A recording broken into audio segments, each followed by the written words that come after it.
ensemble. Bonsoir à tous et à toutes. Merci d'être venus. Bienvenue dans ce débat Forum Veritas, qui est co-organisé par trois associations. Tout d'abord les GBU, les groupes bibliques universitaires, qui est une association culturelle qui réunit des étudiants pour réfléchir autour notamment de la Bible, de son enseignement et de questions d'actualité. Association qui est ouverte à tout étudiant, qu'il soit chrétien ou non. La deuxième association qui participe à la soirée de ce soir, c'est le FEU, le Foyer évangélique universitaire, association qui travaille parmi les étudiants et qui propose une réflexion, interaction entre les activités en rapport avec la foi chrétienne et le milieu étudiant. Et enfin, la faculté Jean Calvin, qui nous prête gentiment ses locaux. Faculté Jean Calvin qui accorde aussi une place importante au rapport entre foi chrétienne et société contemporaine, d'où ma présence ici moi-même. Forum Veritas, c'est le nom de la soirée et des soirées qui sont organisées, soirées débat, qui visent à mettre en dialogue la pensée chrétienne avec d'autres manières de voir le monde et de penser. Quelques mots de présentation pour moi-même. Je m'appelle Yannick Imbert, je suis professeur ici à la faculté Jean Calvin. Je suis professeur d'apologétique, pareil, mise en rapport de la foi et des questions de société. Ce soir, nous aurons un thème finalement assez intéressant, comme d'habitude, avec deux orateurs qui vont nous apporter des éléments de réflexion sur le sujet suivant. Faut-il que la vie ait un sens entre parenthèses objectif pour être heureux? Et donc nous expliquerons eux-mêmes ce que la phrase veut dire. Nous avons deux orateurs ce soir. Notre premier orateur est Guillaume Lucchioni. Bonjour et bienvenue Guillaume. Bonjour. Il est titulaire d'un doctorat en philosophie et travaille en métaphysique et se demande si les chaises existent et si la réalité des mondes virtuels est aussi réelle que celle des chaises sur lesquelles nous sommes assis. Je ne l'invente pas. Pas mal, hein. C'est ma bio. Moi, ça me passionne aussi les sujets métaphysiques. Et il est enseignant aussi à l'université d'Aix-Marseille. Merci d'être avec nous, Guillaume. Merci. Et notre deuxième intervenant est Maxime Christanek. Bonjour et bienvenue, Maxime. Diplômé de Sciences Po Grenoble, prof de philosophie au lycée et titulaire d'un doctorat. Soutenu sa thèse en philosophie morale l'année dernière, en se demandant si le bien et le mal existent réellement ou s'ils ne sont que des fictions sélectionnées par l'évolution pour que les sociétés humaines fonctionnent bien. Mais ce n'est pas le sujet de ce soir. Bienvenue et merci d'être avec nous aussi pour ce soir. Juste un mot sur l'organisation de la soirée qui va se faire en 4 temps principaux.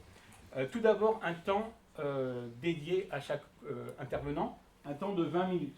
Et donc je veillerai au temps pour donner le même temps de parole à chacun. C'est le principe du débat. Donc si vous me voyez couper la parole à l'un et pas à l'autre, c'est pas que je préfère l'un par rapport à l'autre, c'est que les 20 minutes seront passées. Après cela, il y aura un temps de 10-15 minutes, peut-être 20 si jamais je me sens motivé, de réponse, de dialogue entre les deux intervenants. Et donc là, je ferai aussi en sorte qu'il y ait un partage égal du temps. À la suite de quoi, ce sera à vous de pouvoir, si vous avez une question brûlante, de pouvoir interroger soit nos deux intervenants, soit l'un en particulier. Et donc là, on prendra entre 30 et 40 minutes à peu près, selon le nombre de questions que vous pourriez avoir.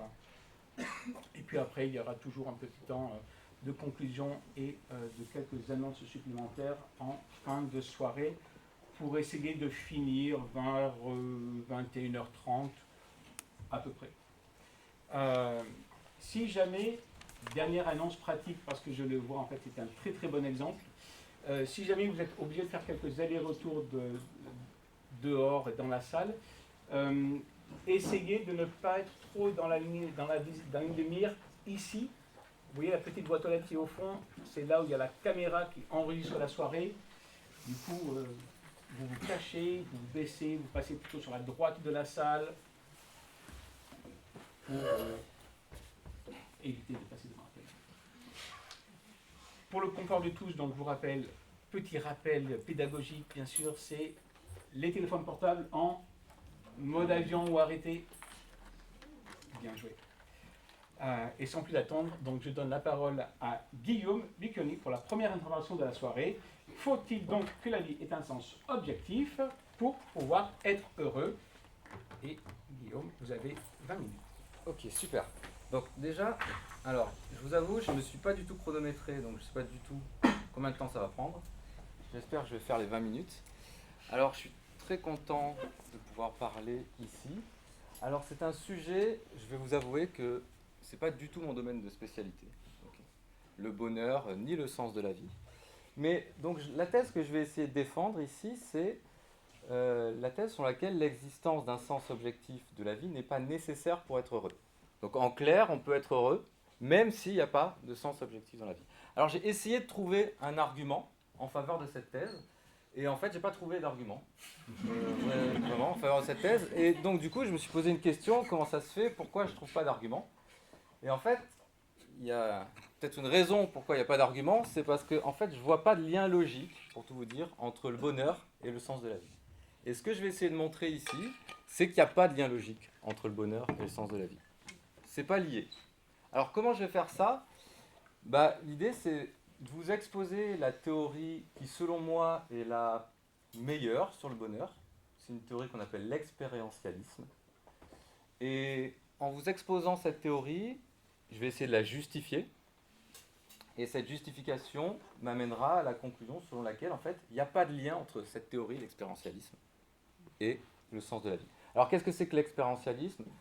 On va le voir, mais pour dire très rapidement, c'est l'idée selon laquelle être heureux, c'est avoir un ensemble d'expériences positives.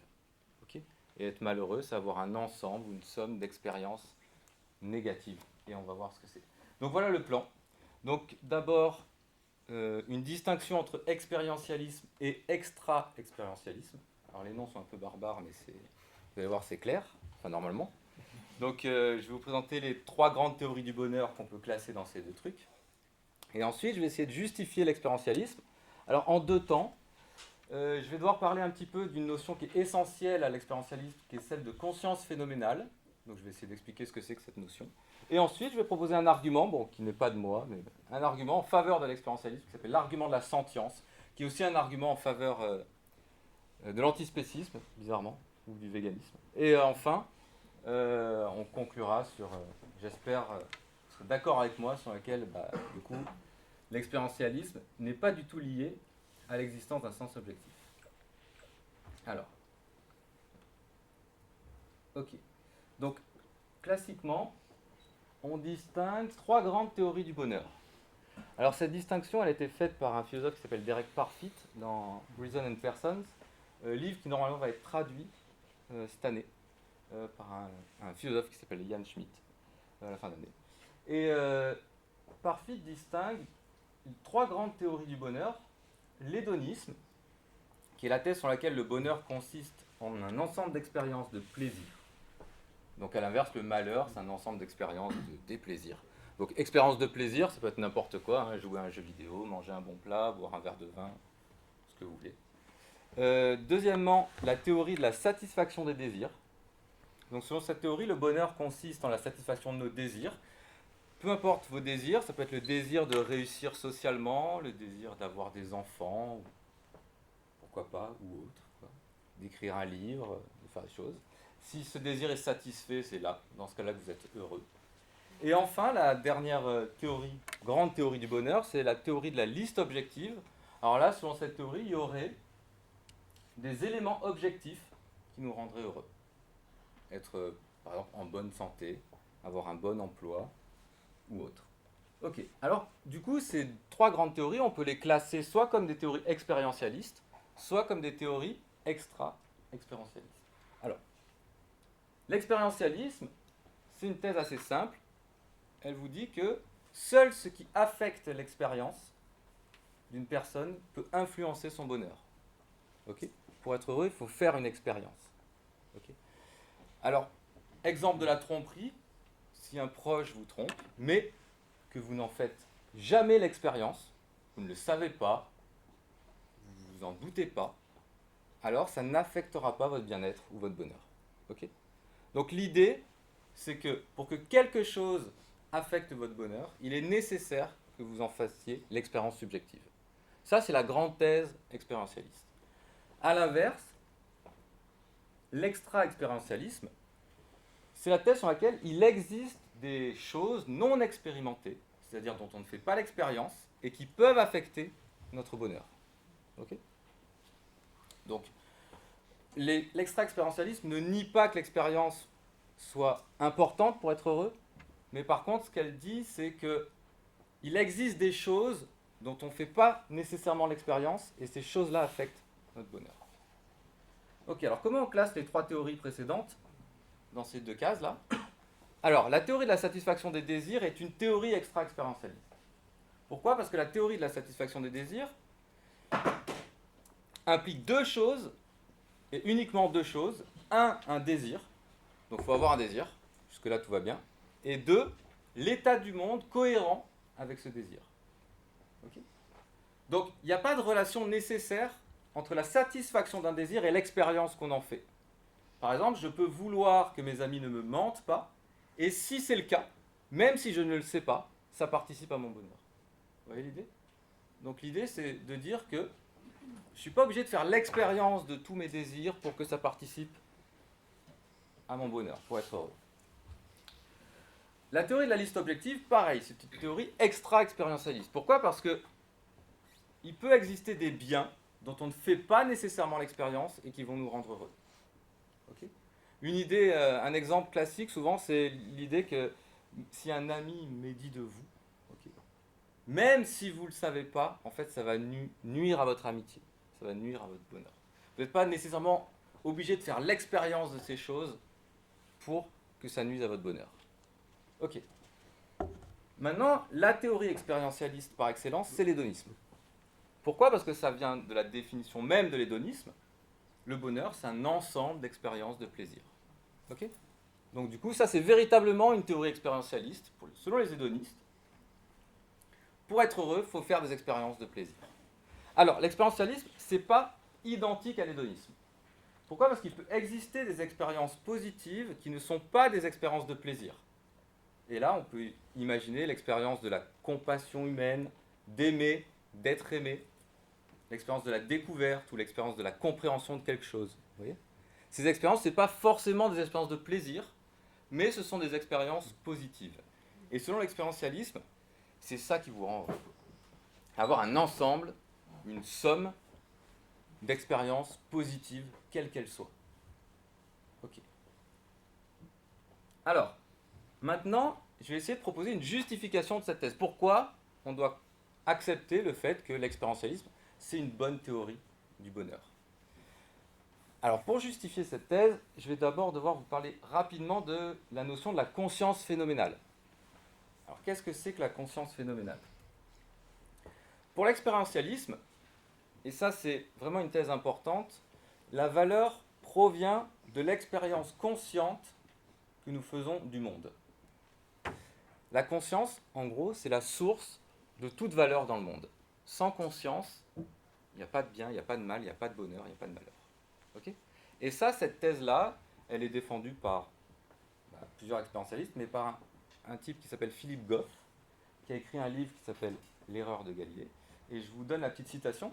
Il dit la chose suivante dans ce livre: la conscience est la source de la valeur dans l'existence. Sans conscience, l'univers resterait tout aussi vaste et impressionnant, mais sans un esprit conscient, pour apprécier sa majesté, existe-t-il vraiment une valeur dans l'existence de tout cela? Ce sont nos expériences qui donnent de la valeur à la vie.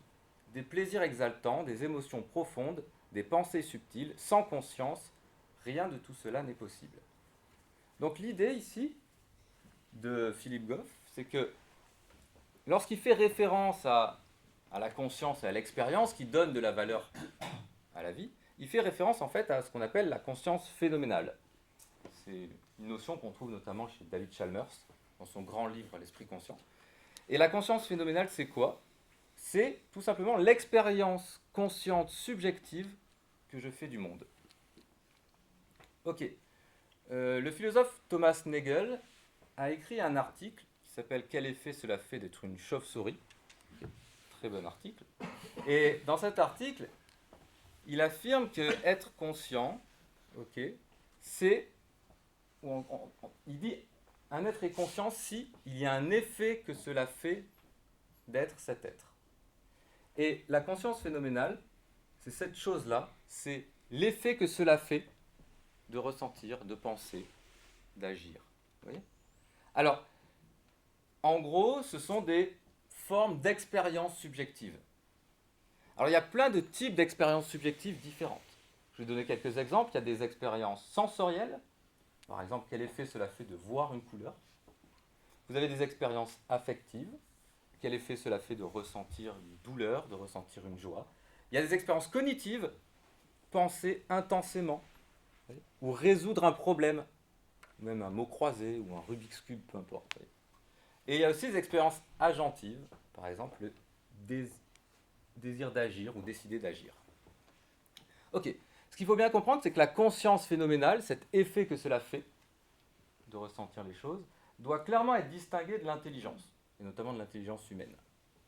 Par exemple, les chats, surtout les chats, n'ont pas une intelligence humaine, et pourtant ils ont une conscience phénoménale. C'est-à-dire qu'il y a un effet que cela fait d'être un chat. Pour mon chat, Ludwig, il y a un effet que cela fait d'être lui. Okay ? Pourtant, il n'a pas d'intelligence. Par contre, alors ça ne marche pas cette bouteille, mais ce verre, ou cette table, il n'y a pas d'effet que cela fait d'être cette chose. Ça n'a pas de conscience phénoménale. Okay ? Donc la conscience phénoménale, c'est vraiment cette chose-là, cet effet que cela fait de vivre, de percevoir, de penser. Okay ? Les animaux ont ce truc-là, bien qu'il n'ait pas d'intelligence. Okay ? C'est ça l'idée importante. Alors, maintenant qu'on a vu rapidement ce que c'était que cette conscience phénoménale, on va pouvoir essayer de donner un argument en faveur de l'expérientialisme. Alors cet argument, il n'est pas de moi. Il a été formulé par un philosophe qui s'appelle Dej. Je ne sais pas si je prononce bien, je suis désolé. Dans un article assez récent. Okay. Et il a appelé cet argument l'argument de la sentience. Alors, comment il part de quoi ? Il part d'un constat. Il se demande la chose suivante. Il dit une théorie du bonheur doit non seulement répondre à la question en quoi consiste le bonheur, c'est-à-dire c'est quoi le bonheur, qu'est-ce que le bonheur, mais ça doit aussi répondre à une autre question, c'est quelles sont les choses ou les entités qui peuvent être heureuses, qui sont sujettes au bonheur et au malheur. Donc vous voyez, une théorie du bonheur, ça doit faire ces deux choses. Ça doit vous dire quand est-ce qu'on est heureux, mais qu'est-ce qui peut être heureux. Okay. Et alors, qu'est-ce qui peut être heureux ? Eh bien, on peut essayer de donner une réponse à cette question. Comment déterminer quelles sont les entités sujettes au bonheur et quelles sont celles qui ne le sont pas. Et cette réponse est souvent apportée par une théorie qu'on nomme le sentialisme. Alors, est-ce que mon chat peut être heureux ? Est-ce qu'une vache peut être heureuse ? Est-ce que cet ordinateur peut être heureux ? Est-ce que ce verre peut être heureux ? Comment on détermine quelles sont les choses qui peuvent l'être ? Parce qu'ils le sont, mais qui peuvent l'être, et quelles sont les choses qui ne le sont pas. On fait appel à cette théorie du sentialisme. Selon le sentialisme, tout et uniquement les entités qui possèdent une conscience phénoménale peuvent être sujettes au bonheur. C'est-à-dire qu'une des conditions pour être heureux, c'est d'avoir une expérience subjective du monde. Si vous avez une expérience subjective du monde, alors vous pouvez être heureux. Et cette idée, elle est assez intuitive, parce qu'en fait, on se dit, bah ouais, c'est vrai, peut-être les chats, ils peuvent être heureux. D'ailleurs, on dit souvent que les chats sont heureux. Ce qui n'est pas le cas souvent des chiens, mais les chats sont heureux, c'est sûr. Et pourquoi ils peuvent être heureux ? Ils peuvent être heureux parce que ils ont pas parce qu'ils sont intelligents, pas parce qu'ils ont une pensée, pas parce qu'ils ont un langage, mais parce que ils ont une conscience phénoménale, ils ont une expérience subjective du monde. Alors, les entités, du coup, comme les pierres, les lacs, les montagnes, les plantes, les bouteilles, le téléphone, toutes ces entités n'ont pas de conscience phénoménale. Et donc, selon le sentialisme, elles n'ont pas la possibilité d'être heureuses ou malheureuses.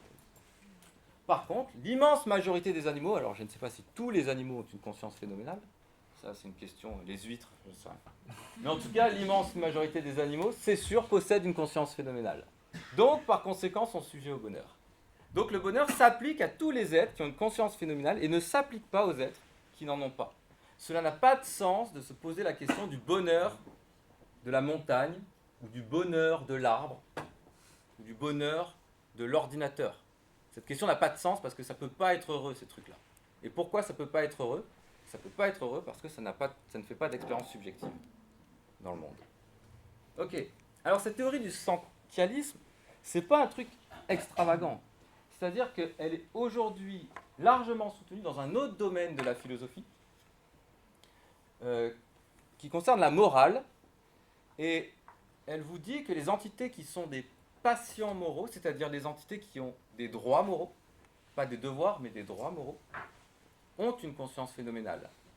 C'est, par exemple, la thèse qui est à la base de l'antispécisme ou du véganisme. Vous voyez ? Pourquoi les animaux ont des droits moraux, comme les hommes? Parce qu'ils ont cette conscience phénoménale. Parce qu'ils sont capables d'avoir des expériences subjectives. Ok ? C'est la même thèse. C'est basé sur le sentialisme. Je vous donne une petite citation d'un philosophe qui s'appelle Summer, qui explique ça. Il dit la chose suivante: tant les défenseurs du bien-être animal que les défenseurs des droits des animaux, et le font généralement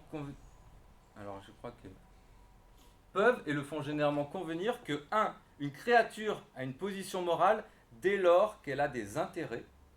2. Avoir des intérêts nécessite la sentience ou la capacité d'expérience, donc ici conscience phénoménale ou capacité à souffrir, des fois c'est un peu temps.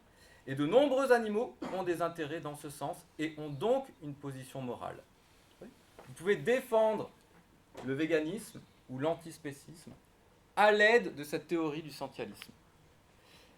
Donc l'affirmation selon laquelle avoir une conscience phénoménale est centrale pour avoir un statut moral est une affirmation qui est bien acceptée. Et on peut donc très bien concevoir qu'il en va de même pour le bonheur. Et en fait, cette affirmation, elle est assez intuitive. Pourquoi ? Parce que pour quelle raison on refuse d'attribuer du bonheur aux pierres, aux voitures, même aux Tesla et aux ordinateurs, même aux fleurs? C'est parce que ces entités n'ont pas de conscience phénoménale, ne font pas une expérience subjective du monde. Okay. Alors bien sûr, il peut être mauvais pour cet ordinateur que je lui verse de l'eau dessus, mais ça ne va pas influencer son bonheur. Je ne veux pas le faire. Parce qu'il n'a pas d'expérience subjective du monde. Ça ne va pas le rendre malheureux, même si ça va le faire dysfonctionner. Ok, donc maintenant le but de l'argument, c'est l'argument de la sentience, consiste à montrer que le sentialisme est incompatible, ou tout du moins est en tension avec l'extra-expérientialisme. Alors pour dire très simplement, c'est de dire que si vous acceptez le sentialisme, vous ne pouvez pas accepter l'extra-expérientialisme. Vous êtes obligé d'accepter l'expérientialisme. Et donc du coup, tout va s'emboîter bien comme il faut. Ok. Alors pourquoi ? Parce que déjà, quel est le lien entre la théorie de la satisfaction des désirs et le sentialisme ? Il semble bien qu'il y ait des êtres sentients, donc des êtres qui possèdent une conscience phénoménale, une capacité à faire des expériences subjectives du monde, et pourtant qui ne possèdent pas de désir. Alors, je sais pas si c'est... L'exemple donné par Dej sont les fœtus en phase avancée, qui ont une conscience phénoménale, un ressenti, mais qui ne désirent rien. Ou alors les animaux très très simples. Le désir du ver de terre, je ne suis pas sûr. Par contre, une conscience phénoménale, peut-être. Le désir des poissons, alors pas des poissons développés, mais des poissons plus simples, je ne sais pas, mais la conscience phénoménale, sûrement. Donc si tel est le cas, alors selon la théorie de la satisfaction des désirs, ces êtres ne sont pas sujets au bonheur ou au malheur. Ces poissons, ces vers ou ces fœtus. Alors que selon le sentialisme, ils le sont. Donc vous voyez, il y a une espèce de décalage ici entre d'un côté le sentialisme qui affirme que seuls les êtres qui ont une conscience phénoménale peuvent être heureux, et cette forme d'extra-expérientialisme qui vous dit que non, il y a des êtres qui n'ont pas de conscience phénoménale et qui peuvent être heureux. Alors pour la théorie de la liste objective et le sentialisme, c'est un peu différent. Alors là, je vais faire appel à un deuxième concept philosophique un peu bizarre, mais il semble possible qu'il y ait des êtres non sentients, c'est-à-dire qui n'ont pas de conscience phénoménale, et qui pourtant auraient des biens objectifs qu'ils pourraient viser. Alors ces êtres sont les zombies philosophiques, ok, de David Chalmers. Alors David Chalmers, il a parlé de zombies philosophiques dans son grand livre L'esprit conscient. Et alors qu'est-ce que c'est qu'un zombie philosophique? C'est un être capable de faire la plupart des choses que nous faisons. Donc il peut aller à l'université, conduire, manger, discuter, être en couple, et pourtant, il n'a pas d'expérience phénoménale. Imaginez des robots. Prenez un robot, vous lui mettez un LLM, un truc du style ChatGPT, oui. Mais alors le robot, il a votre apparence. Il a vraiment une apparence humaine, et il a ChatGPT dans la tête. Donc il peut répondre, il peut discuter. Alors ce robot, il est exactement comme nous, il peut tout faire comme nous, sauf qu'il n'a pas d'expérience subjective. Oui, il n'a pas de conscience phénoménale.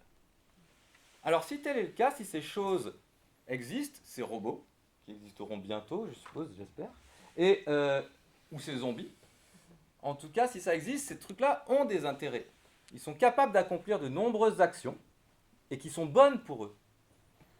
Et de ce fait, il y a sûrement des biens objectifs pour eux, des choses qu'ils peuvent viser et acquérir. Et donc, si c'est le cas, selon la théorie de la liste objective, les zombies ou les robots sont sujets au bonheur. S'il y a des choses qui sont objectivement bonnes pour eux. Ce qui n'est pas le cas pour le sentialisme. Oui, parce qu'ils n'ont pas la conscience phénoménale. Donc là encore, il y a une espèce de décalage entre la théorie du sentialisme, qui vous dit que être heureux, c'est avoir une conscience phénoménale, et les théories extra-expérientialistes, qui vous disent qu'on peut être heureux sans conscience. Alors, par contre, le sentialisme et l'expérientialisme vont très bien ensemble.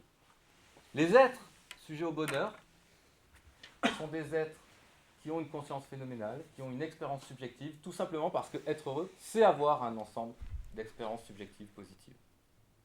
Vous voyez, je peux être heureux si je peux expérimenter phénoménalement le sentiment de plaisir, mais pas que, le sentiment de compréhension lorsque je comprends un livre, vous voyez, ou un théorème, le sentiment de découverte lorsque je joue à un nouveau jeu vidéo, par exemple, ou que je lis un nouveau manga, le sentiment de surprise, le sentiment de joie, ou le sentiment de nouveauté. Vous voyez, tous ces trucs-là, c'est ça qui nous rend heureux. C'est l'ensemble de toutes ces expériences positives qui font mon bonheur. Vous voyez ? Sans expérience subjective, le bonheur et le malheur ne sont pas possibles. Alors, du coup, je suis même en avance. On va pouvoir finir tranquillement. Du coup, maintenant, si vous êtes d'accord avec ça, avec l'idée que l'expérientialisme, c'est... Ah, il n'y a pas la fin. Je le fais sans la fin.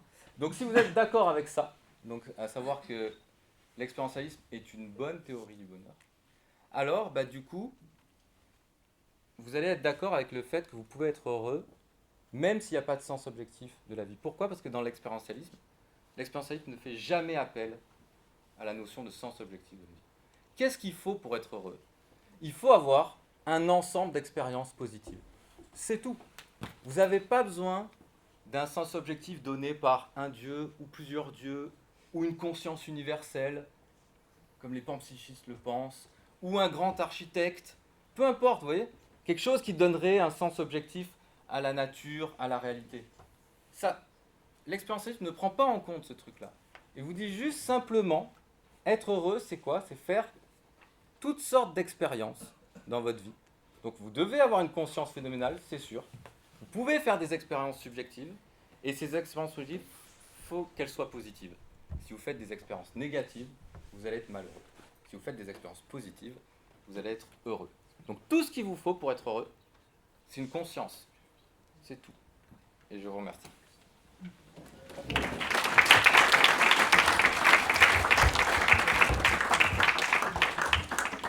Merci beaucoup. Je laisse la parole à Maxime. Attends, je vais mettre là. Ouais, vas-y. Donc pour 24 minutes et l'heure, M. Christanek sera ici. Faut-il que la vie ait un sens objectif pour pouvoir être heureux ? La réponse que je défends est oui. Pour que nous puissions être heureux, il faut que la vie possède un sens objectif. Ce qui implique que si la vie n'a pas de sens objectif, nous ne pouvons pas être heureux. Ce qui implique aussi que la thèse défendue par mon collègue Guillaume est fausse. Je vais procéder en 2 temps. D'abord, je vais définir l'expression « sens objectif de la vie ». Ensuite, je vais proposer un argument, moi j'en ai trouvé un, qui montre que nous avons besoin de croire que la vie possède un sens objectif pour pouvoir être heureux. Alors d'abord, qu'est-ce que la vie ? Dans le contexte de cette question, je considère que la vie fait référence à l'existence humaine. Deuxième question, qu'est-ce qu'une existence humaine qui possède un sens ? Lorsqu'on m'interroge sur mon activité professionnelle, donc j'enseigne la philosophie, on me demande parfois, on me dit « Ah mais toi tu cherches le sens de la vie », les profs de philosophie. Pour beaucoup de personnes dans mon entourage, c'est ça la philosophie, c'est la réflexion sur le sens de la vie. Alors, à première vue, l'expression sens de la vie ne possède pas elle-même un sens évident. En effet, ce sont les phrases, les énoncés qui possèdent un sens. Donc en fait, c'est les entités linguistiques, le langage qui possède un sens. Si je vous dis « il fait beau aujourd'hui », cet énoncé possède un sens, et donc nous le comprenons. Mais en revanche, si je dis « la couleur jaune a un goût sucré », cet énoncé ne semble pas avoir de sens, du moins littéralement. Et du coup, nous ne le comprenons pas, et nous allons dire qu'il est absurde, qu'il est dénué de sens.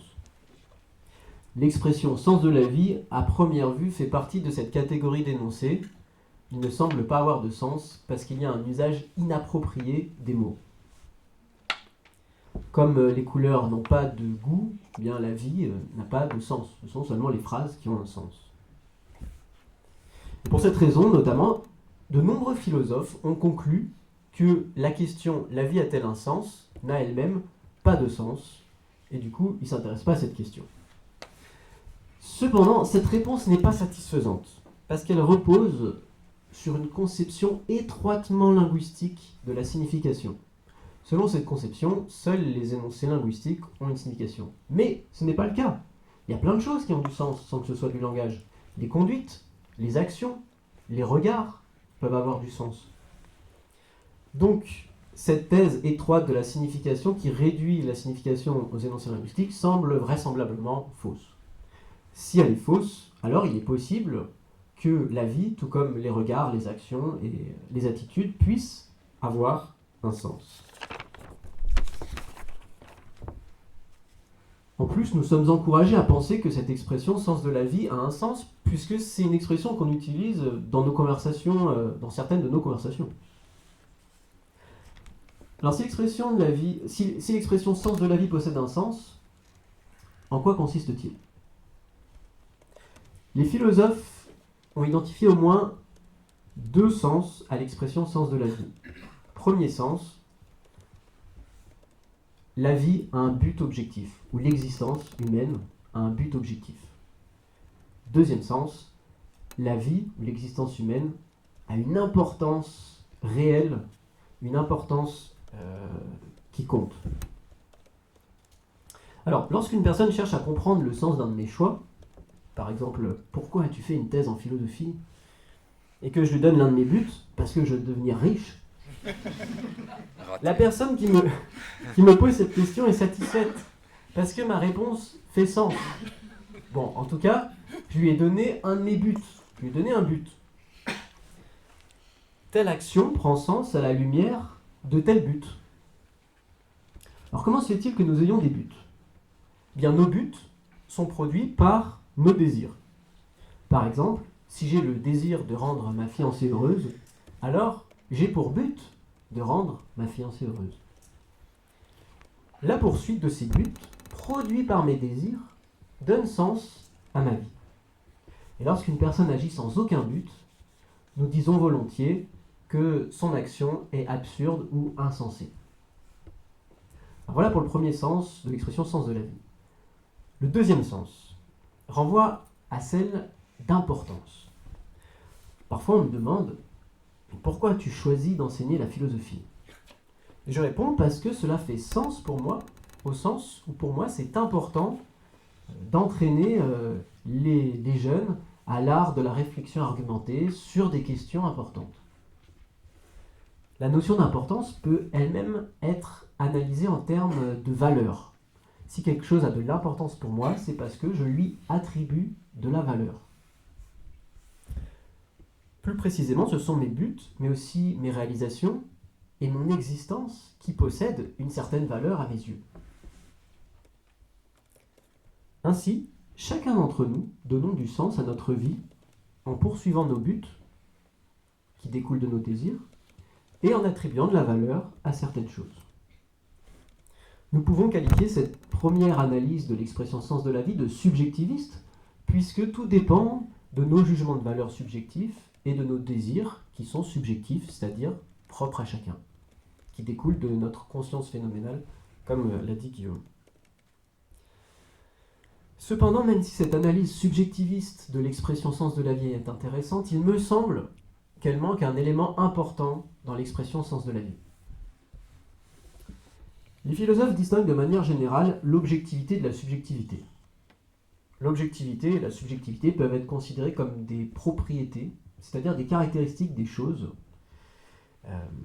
Par exemple, les goûts sont considérés comme subjectifs, ils dépendent de chacun, voilà. Mais par contre, la loi de la gravitation, elle, est considérée comme objective, c'est-à-dire qu'elle s'applique à vous, même si vous n'y croyez pas. Même si vous n'y croyez pas et que vous sautez du toit d'un immeuble, eh bien, vous vous écraserez.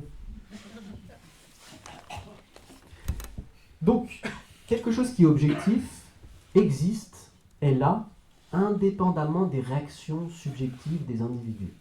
C'est ça l'objectivité. C'est cette indépendance d'une entité par rapport à nos attitudes, à nos désirs. Alors à première vue, il n'existe pas un sens objectif à la vie, indépendant des désirs des individus et des jugements de valeur, mais des sens subjectifs produits chacun par nos désirs et par nos jugements de valeur subjectifs. Cependant, il n'est pas inconcevable que l'existence humaine puisse posséder un sens objectif, c'est-à-dire avoir un but qui soit indépendant de nos buts subjectifs, donc de nos désirs, et qui possède une importance, c'est-à-dire une valeur objective qui est indépendante de nos propres jugements de valeur. En fait, de nombreuses personnes affirment que l'existence humaine possède un but qui est indépendant de nos buts particuliers et une valeur qui est indépendante de nos jugements de valeur. À titre d'exemple, nous pouvons mentionner les affirmations des nombreuses religions quant au but de l'existence humaine. Dans la religion chrétienne, par exemple, l'existence humaine possède un but objectif, c'est-à-dire indépendant des buts subjectifs des êtres humains qui découlent de leurs désirs.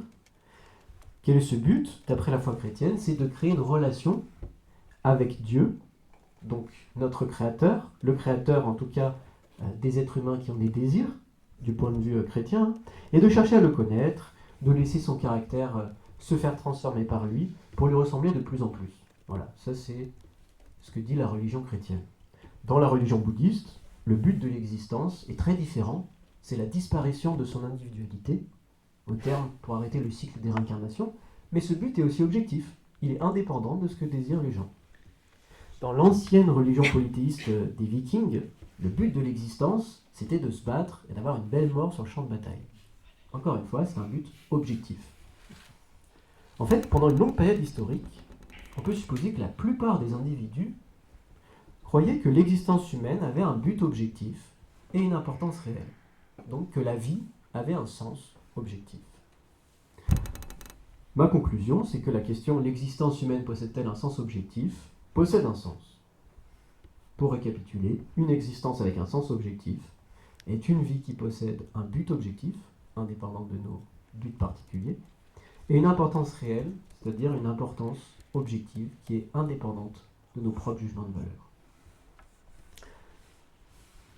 Mais ça se gâte. Au XIXe siècle, certains philosophes, notamment Nietzsche, ont rejeté l'idée que l'existence humaine possède un but indépendant de nos désirs subjectifs et une importance réelle.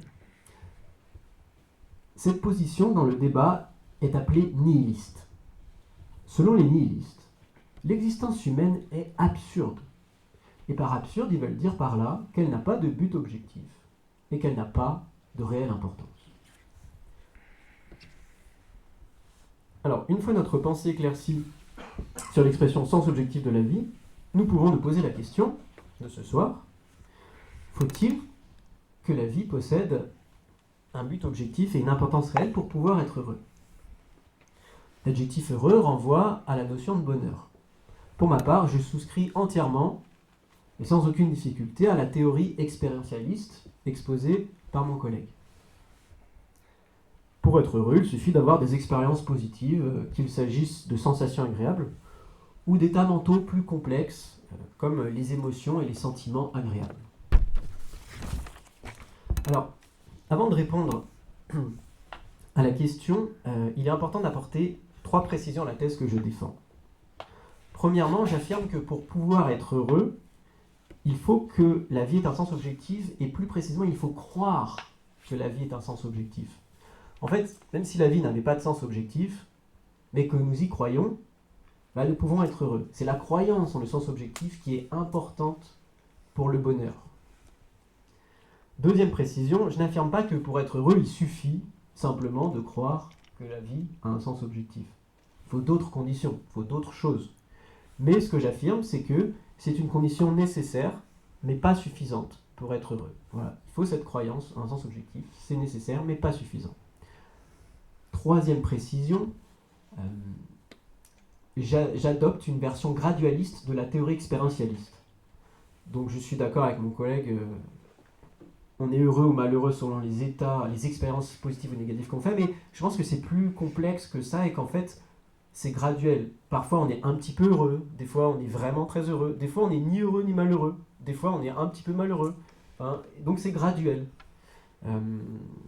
Voilà. Donc, pour résumer, la thèse que je défends ce soir, c'est la suivante, avec ces 3 précisions. Pour être pleinement, entièrement heureux, et pas juste modérément heureux ou un petit peu heureux, il est nécessaire de croire que son existence n'est pas absurde, c'est-à-dire qu'elle possède un but objectif et une importance réelle.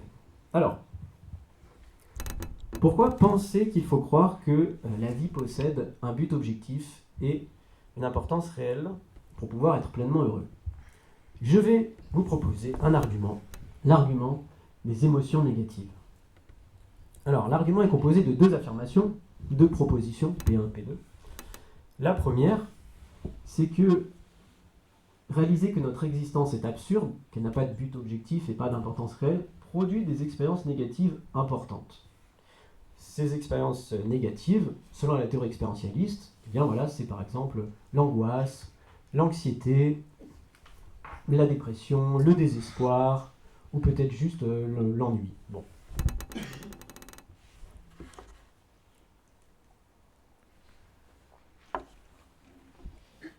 Alors, la deuxième prémisse, c'est qu'avoir des expériences négatives importantes nous empêche d'être pleinement heureux. Et la conclusion qui découle logiquement de P1 et de P2, donc si P1 et P2 sont vrais, la conclusion est vraie. Et j'ai raison.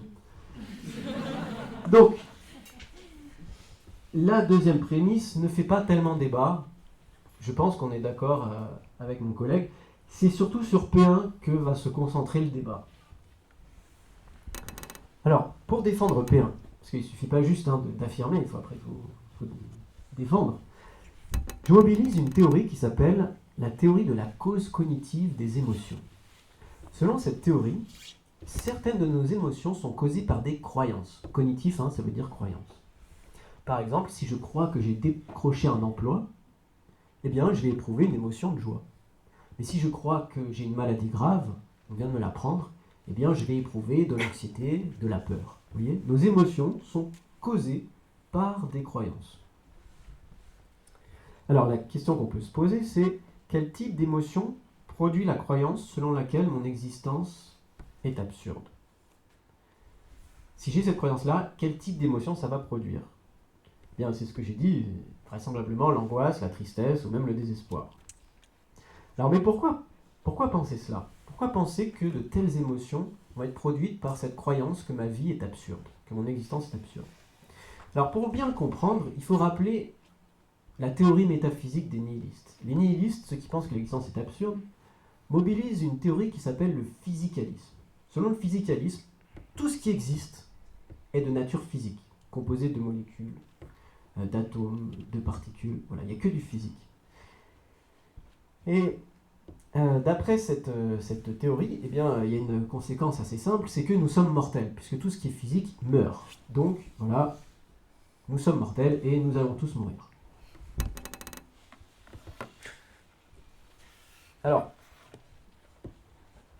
premièrement, le physicalisme a du mal avec l'idée de but objectif, puisque tout ce qui existe, c'est ce qui est physique. Les désirs, ça existe, puisque c'est physique. Donc on a des buts subjectifs qui découlent de nos désirs, pas de problème. Par contre, un but objectif qui serait indépendant de nos désirs, déjà ça pose problème pour le physicaliste. Il se dit, c'est quoi ce but? Il découle de quel désir? Il n'y a pas de désir. Donc ça c'est le premier problème, problème avec le but objectif. Deuxième problème, c'est l'importance. L'importance. Si nous sommes que des êtres physiques, alors il s'ensuit que tout ce que nous réalisons, tout ce que nous faisons, tout ce que nous allons accomplir dans notre vie, va disparaître. Tout. Et quand je dis tout, je dis bien tout. Nos réalisations professionnelles, nos prouesses sportives, nos enfants, les enfants de nos enfants, les enfants des enfants de nos enfants, bref, tous nos descendants vont disparaître. Alors, ça va prendre quelques temps, quelques centaines d'années, quelques milliers d'années, quelques dizaines de milliers d'années, mais soyez sûrs qu'au bout d'un moment, il n'y aura plus rien de notre passage sur Terre. Donc non seulement nous sommes mortels, mais nous sommes infimes à l'échelle de l'univers. Même ce que les pharaons, Napoléon ou Gandhi ont accompli aura complètement disparu d'ici quelques dizaines de milliers d'années. Donc nous sommes insignifiants. Nous n'avons pas d'importance réelle. Alors pourquoi penser que cette prise de conscience de l'absurdité de notre existence produit des émotions négatives importantes? Eh bien, pour répondre à cette question, il faut réfléchir aux conséquences pratiques du nihilisme. Conséquence pratique, c'est la suivante. Si tout va disparaître, alors nos actions ont finalement peu d'importance, voire aucune. Que nous vivions en sage avisé, en bienfaiteur de l'humanité, en entrepreneur génial, en scientifique qui fait des grandes découvertes, au final, nous allons connaître le même destin que les dictateurs fous, les assassins psychopathes ou simplement les médiocres sans ambition. C'est le même destin. Et c'est quoi ce destin? C'est la destruction irréversible et définitive de notre être. Lorsque nous prenons conscience de cela, les buts que nous cherchons à réaliser, auxquels nous donnons tant d'importance, finalement semblent complètement dénués. Que nous réussissions ou échouons, cela ne fera aucune différence du point de vue de l'univers. Et contrairement à ce qu'affirment les religions, selon le physicalisme, nous n'avons pas non plus été désirés par une quelconque intelligence supérieure. Alors je pense du coup que prendre conscience véritablement de notre condition d'être mortel, infime, insignifiant, qui poursuit des buts qui n'ont aucune importance réelle, provoque chez beaucoup des émotions négatives. Alors chez certains, cette prise de conscience, c'est très violent, c'est des crises d'angoisse, c'est le désespoir, voilà. C'est la perte irrémédiable du bonheur. Puisque plein d'expériences négatives qui nous empêchent, selon la théorie expérientialiste, d'être heureux. Chez d'autres, c'est plus modéré, plus mitigé, ça peut être un sentiment de résignation, ou ça peut être la conviction que on va profiter de la vie au maximum, il y a une urgence à profiter de la vie. Mais en aucun cas, cette croyance que notre existence, mon existence est absurde, ne peut produire une émotion agréable comme la joie, ces émotions qui contribuent au bonheur. Alors, comme je l'ai dit, je souscris une version gradualiste de la théorie expérientialiste, donc je ne pense pas forcément que cette prise de conscience va nous rendre complètement malheureux.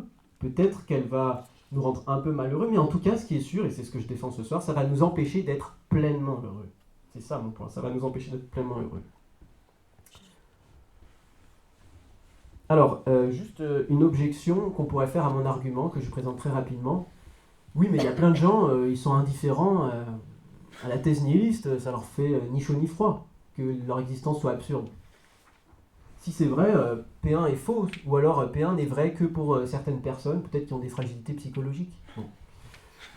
Alors, pour répondre à cette objection, je pense en fait que on éprouve ces émotions négatives qu'à certains moments de l'existence, à certaines périodes, et que la plupart du temps, en fait, nous sommes très forts pour ne pas penser à toutes ces questions-là et ne pas réaliser, en fait, l'absurdité de notre existence. C'est ce qu'un philosophe, Blaise Pascal, appelle le divertissement. Selon Pascal, le divertissement, c'est pas juste s'amuser, c'est aussi le travail, les corvées ménagères, c'est tout ça, le divertissement, c'est tout ce qui nous divertit, nous empêche de réaliser que notre existence est complètement absurde et que tout ce que nous faisons va complètement disparaître. Et que du coup, ça n'a aucune importance. Et du coup, mon hypothèse, c'est qu'il y a beaucoup de gens qui n'ont pas forcément, peut-être même au moment où je parle, expérimenté ces émotions négatives, mais peut-être parce qu'ils sont pleins dans le divertissement et que ça les empêche de réaliser ça. Et du coup, c'est pour ça qu'ils sont relativement indifférents à la thèse nihiliste. Le problème est que nous ne pouvons pas tout le temps nous divertir. Et inévitablement, dans certains contextes de vie, nous nous posons des questions sur l'importance et le but de notre vie. Et lorsque nous réalisons qu'au fond, elle n'en possède aucune, bien alors nous éprouvons des émotions négatives, l'ennui, l'angoisse, le désespoir, qui nous empêchent d'être pleinement heureux. Merci.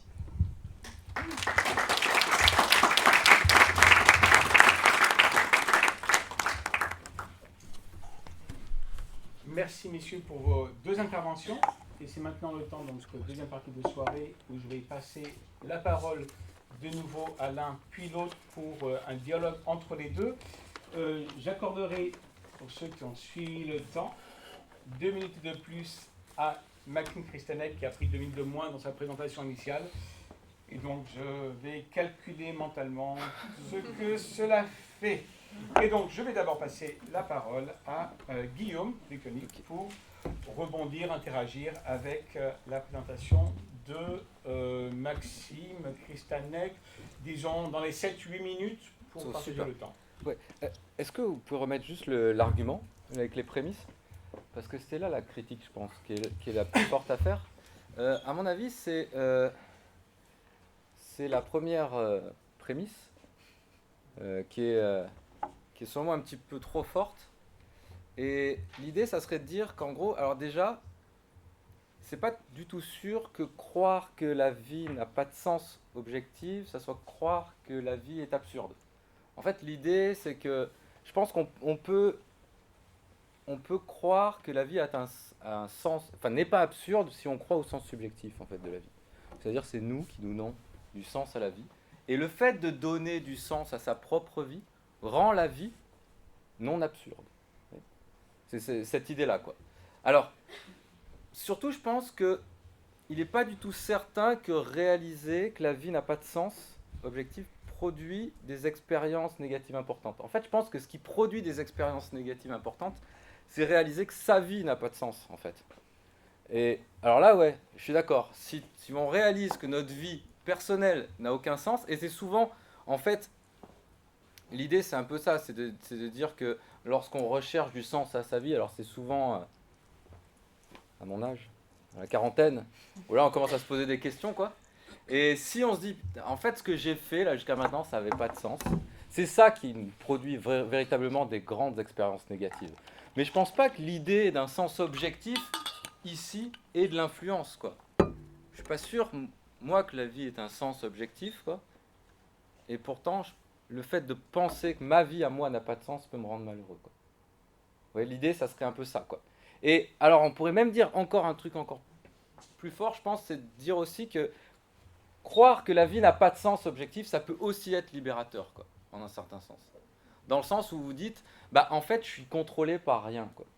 C'est-à-dire que c'est moi qui vais tracer ma route, c'est moi qui fais mon chemin, je donne du sens à mes actes, je donne le sens que je veux donner à mes actes, et il n'y a pas quelque chose, une force surnaturelle, ou, je sais pas moi, un architecte, quelqu'un qui décide pour moi, ou la nature même, ou la biologie, peu importe, il n'y a pas quelque chose qui me contraint, qui me donne des buts que je n'aimerais pas suivre. Et cette idée-là, penser que... Alors, je ne sais pas si c'est vraiment une idée nihiliste. Ouais, ça serait une idée nihiliste. C'est l'idée que, bon, il n'y a pas de sens objectif. Bon, moi, je ne suis pas physicaliste. Hein. Je ne suis même pas sûr d'être nihiliste, d'ailleurs, mais je ne sais pas trop. Mais en tout cas, l'idée, c'est quoi? L'idée, c'est de dire... si j'arrive à donner du sens à ma vie, et si ce sens, c'est véritablement j'en suis, l'agent, c'est moi qui le donne, et personne d'autre, alors là, je pourrais être pleinement heureux. Donc en fait, on pourrait même dire que penser ou croire que la vie a un sens objectif, ça peut même nous rendre malheureux, quoi. Ça pourrait nous rendre anxieux. Est-ce que véritablement j'arrive à... Je ne sais pas s'il y a des personnes qui sont comme ça, mais est-ce que j'arrive véritablement à mettre en place ce qu'on veut de moi? Oui. Il y a un sens objectif, je dois faire ça, il faut que j'y arrive. Est-ce que j'y arrive ou pas? Ça peut être... Par contre, si on dit non, personne ne décide pour moi, c'est moi qui décide du sens objectif. Alors je peux me planter, ok, mais c'est moi qui donne le sens à ma vie, là, ça va être... Donc je pense que les critiques que je ferai, c'est vraiment ces deux trucs-là.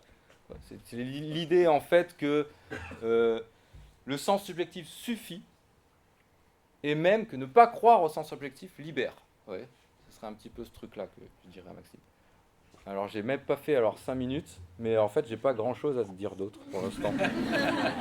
Je sais pas si... Alors, merci pour les deux critiques. Effectivement, elles sont tout à fait pertinentes et c'est la prémisse ou la proposition numéro 1 qui est le maillon faible de l'argument. Alors, j'aimerais répondre du coup à tes deux objections. Hein. Alors, d'abord, tu affirmes qu'une vie sans sens objectif n'est pas une vie absurde, puisqu'en fait, on peut donner du sens subjectif à sa vie en faisant appel à nos désirs, à nos jugements de valeur. Effectivement, si on peut donner du sens à sa vie, grâce à nos désirs, à nos buts, notre vie n'est pas absurde. En tout cas, elle n'est pas subjectivement absurde.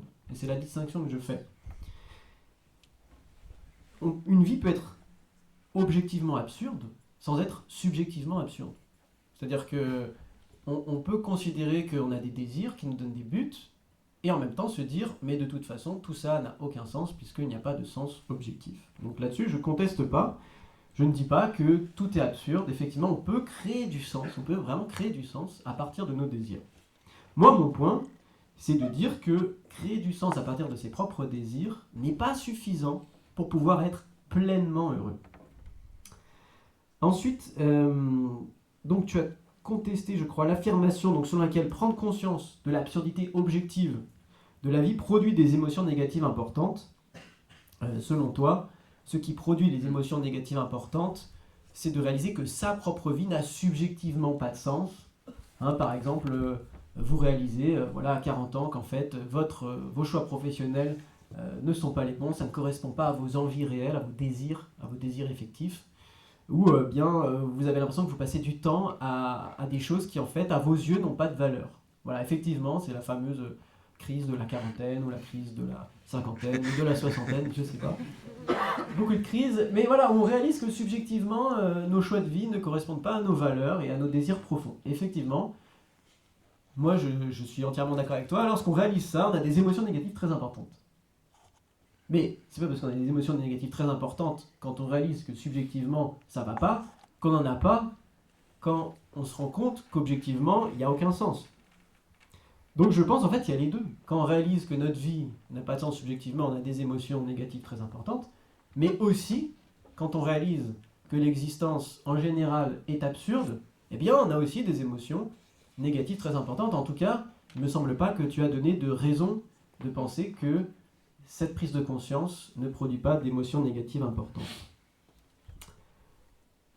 Alors, peut-être qu'on pourrait penser, je l'ai déjà mentionné un peu, que seulement certains individus ont des émotions négatives importantes lorsqu'ils réalisent que la vie n'a pas de sens et que la vie est objectivement absurde.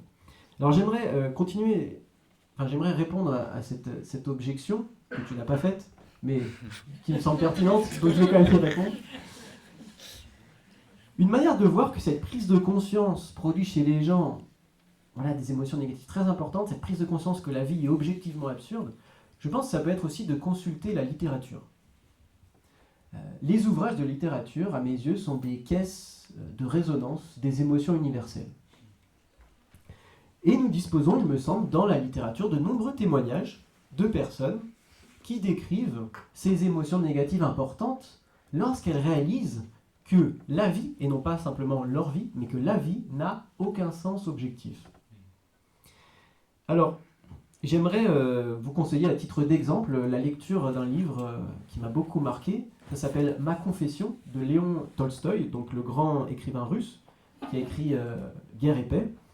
Et il raconte dans cet ouvrage, dans cette confession, qu'au sommet de sa carrière, à 50 ans, où il a triomphé professionnellement, financièrement, il se rend compte, en fait, il décrit dans son bouquin à quel point tout ce qu'il a accompli lui paraît vain, puisqu'en fait, il est très fortement perturbé, il est très fortement tourmenté par cette idée que sa vie n'a aucun sens objectivement. Et ce qui est intéressant, c'est qu'il dit qu'il se sentait physiquement et psychologiquement fort. Il n'était pas sujet à des vulnérabilités psychologiques. Mais voilà, le fait de ne pas trouver de réponse à la question du sens de la vie objectif le tourmentait. Alors pourquoi, la question que je pose pour aller plus loin, pourquoi Tolstoï et tant d'autres éprouvent des émotions négatives fortes qui les empêchent d'être heureux lorsqu'ils réalisent que leur existence ne possède aucun but au-delà de leur propre désir et aucune importance réelle, puisque tout ce qu'ils vont faire va disparaître? Eh bien, peut-être parce que pour beaucoup d'entre nous, et peut-être pour nous tous, nous avons en fait un désir. Ce désir, c'est que notre vie possède un sens et une importance qui transcendent nos désirs subjectifs. Si ce désir de transcendance n'est pas satisfait, alors nous ne pouvons être pleinement heureux. Concernant Tolstoï, lui, c'est en embrassant la foi chrétienne qu'il a réussi à surmonter sa crise existentielle, parce que cette foi, d'après ce qu'il écrit dans Ma Confession, donne un but objectif à son existence et une importance réelle à ses buts, ce qui lui a permis d'échapper au sentiment déprimant que sa vie est absurde. Et sa trajectoire eh bien, constitue un témoignage qui montre que c'est bien cette croyance qui est pertinente pour être heureux, puisque c'est en acquérant cette croyance qu'il parvient à sortir des expériences négatives importantes. C'est pas en se changeant la vie et en mangeant des hot dogs et en regardant des couchers de soleil. Bon. Voilà. Super. Alors peut-être que l'idée, alors ça va être, je vous annonce, ça va être moins sexy que Tolstoï, ce que je veux dire. Peut-être que l'idée, pour trancher ce débat, en fait, il faudrait sûrement faire des sondages, en fait. En fait, il faut demander aux gens. Je pense que si on arrive à faire ce qu'on appelle un peu la philosophie expérimentale, c'est-à-dire, il y a déjà des travaux en philosophie expérimentale, c'est-à-dire, on demande à des gens ce qu'ils croient sur tel thème en philosophie. Est-ce que vous croyez en l'existence du libre arbitre ou pas? Vous voyez, est-ce que vous croyez en l'existence, je sais pas moi, de Dieu ou pas, ce genre de choses. Là, est-ce que vous croyez en l'existence d'un sens objectif ou pas? Et est-ce que ça vous rend malheureux ou pas? Je pense qu'il faudrait demander aux gens. Alors peut-être qu'ils peuvent se tromper, je suis d'accord. Peut-être qu'on peut se tromper, mais peut-être que finalement Tolstoï, il n'avait pas non plus raison, il était peut-être un peu faible psychologiquement à la cinquantaine, il avait tout réussi, puis il s'est dit bon maintenant j'ai tout fait, du coup j'ai plus rien à faire, il aimait pas trop les jeux, donc du coup il s'est dit bon je vais quand même pas passer ma vie à faire des échecs. Mais demander je pense c'est un russe, hein. Ouais, c'est vrai. Demander, je pense, la philosophie expérimentale pourrait peut-être pas trancher cette question, mais en tout cas parce que moi j'ai quand même demandé un peu à des gens autour de moi quand j'ai su que j'allais faire ce débat-là, parce que c'est vrai que j'y connaissais pas grand-chose, mais j'ai demandé est-ce que vous croyez en l'existence d'un sens objectif? Et en fait j'ai peu de personnes autour de moi qui croient en l'existence d'un sens objectif. Ils croient souvent en l'existence d'un sens intersubjectif. Mais ça reste subjectif, C'est-à-dire, alors c'est sûr, c'est pas quelque chose de purement individuel, mais par contre c'est quelque chose de collectif. Mais ce quelque chose de collectif, ça reste quelque chose de subjectif dans le sens où il n'y a rien qui transcende l'être humain ou le collectif et qui donne du sens. Les gens, j'ai l'impression, la plupart du temps, enfin en tout cas moi, mes connaissances, alors j'ai peut-être pas les bonnes connaissances, mais mes connaissances croient à quelque chose d'intersubjectif. Et pourtant, j'ai l'impression qu'ils se considèrent comme pleinement heureux. Alors là, c'est vrai qu'ils peuvent aussi se tromper, Je sais pas. C'est vrai. C'était la question que j'allais poser. Est-ce qu'ils se considèrent comme pleinement heureux? C'est vrai. Ça, je suis pas sûr. Moi, je me considère comme pleinement heureux, personnellement. Et je ne crois pas en l'existence d'un... Je suis la preuve. Je ne crois pas en l'existence d'un... Alors peut-être que c'est vrai que je me fais des fausses idées sur mon propre bonheur. Ça, c'est possible. L'argument est fort quand même. Mais voilà, je pense que l'idée, ça serait de dire ça. Il faut faire des expériences en philosophie. Et je pense que la philosophie expérimentale, c'est quelque chose qui a une importance en philosophie aussi. C'est-à-dire là, on réfléchit sur des concepts qui sont abstraits, et comme Maxime l'a fait, il a développé un argument d'ailleurs qui est très fort. Moi, je suis pas convaincu, mais c'est très très fort ce qu'il fait. Et c'est vrai que toute cette abstraction et cette argumentation abstraite doit aussi, à un moment donné, rencontrer la philosophie expérimentale. Et nous, on fait moins de philosophie expérimentale, mais c'est vrai que ça pourrait être utile pour ça. Mais en tout cas, voilà, j'ai pas mieux à dire, quoi. 3 minutes de dernière réponse à Maxime Kristanek, et puis après je passerai la parole à vous. Je suis d'accord avec ce qu'a dit Guillaume, c'est-à-dire que la philosophie expérimentale est une nouvelle manière de faire de la philosophie qui consiste à interroger en fait les gens sur leurs croyances philosophiques, effectivement pour faire progresser le débat, pour tester en fait les intuitions des philosophes. Donc l'intuition de Guillaume, c'est qu'on n'a pas besoin de croire à un sens objectif pour être pleinement heureux, et moi mon intuition, c'est l'intuition contraire. Donc effectivement, pour tester nos intuitions, il y a cette idée qu'au lieu de faire des arguments conceptuels, comme ce que nous avons fait ce soir, il faut aussi demander aux gens ce qu'ils en pensent. C'est une conception plus démocratique de la philosophie. Il me semble que ça peut aussi être quelque chose d'utile. Après, est-ce que ça constituerait vraiment une objection à mon argument ? Non, pas forcément. Oui, si effectivement il y a plein de gens qui diraient ça voudrait dire qu'il y a des gens en fait qui ont des profils psychologiques peut-être. Tolstoï, quoi. Voilà, les profils tolstoïens. Et qui vont aller mal plus tard, quoi. Voilà. Mais j'en doute. Je pense qu'il y a une bonne raison de penser que la nature humaine est assez unifiée. Parce qu'en fait, c'est un argument que je donnerais qui est que nous avons une longue histoire évolutive qui fait que nous avons, enfin en tout cas, qui fait que nous avons une nature, voilà, si Dieu existe, nous avons tous la même nature, et si Dieu n'existe pas, et que il y a une évolution qui explique nous, bah, elle est quand même assez uniforme. J'aurais du mal à croire que il y ait en fait des natures humaines vraiment différentes, plusieurs natures très différentes. Mais c'est un argument abstrait, ça. Donc, voilà, c'est bon. Il y a encore 1 minute 30. Non, moi j'ai plus rien à dire. Donc, Merci à tous les deux Merci. pour cet échange. Et maintenant, bon, je vous propose de prendre 35-40 minutes à peu près d'échange entre vous et nos deux intervenants. Et je vais essayer aussi de voir s'il y a des questions en ligne. Quelques remarques par rapport aux questions que vous posez. Vous allez poser bien sûr des questions. Donc, s'il est possible, pas de commentaires ou de nouvelles thèses à proposer. Je vous interromprai sinon. Parfois, certains modérateurs n'osent pas interrompre quelqu'un qui pose, pas une question mais un commentaire. Je me permettrai de vous interrompre, peut-être qu'il y en a d'autres qui ont des questions à poser. Essayez d'avoir des questions brèves pour qu'on puisse tous suivre. Et quant à vous, messieurs, des réponses tout aussi brèves. Okay. Je ne minute pas les réponses que vous donnez, donc bref, si je vois que vous prenez 5 minutes pour une réponse, je me permettrai peut-être. Donc, à vous la parole. Il y a un micro ici. Il peut se déplacer. Est-ce que quelqu'un peut faire le déplacement de micro ? Sinon, vous pouvez parler un petit peu fort. La première question, c'est bien sûr traditionnellement toujours la plus compliquée à donner.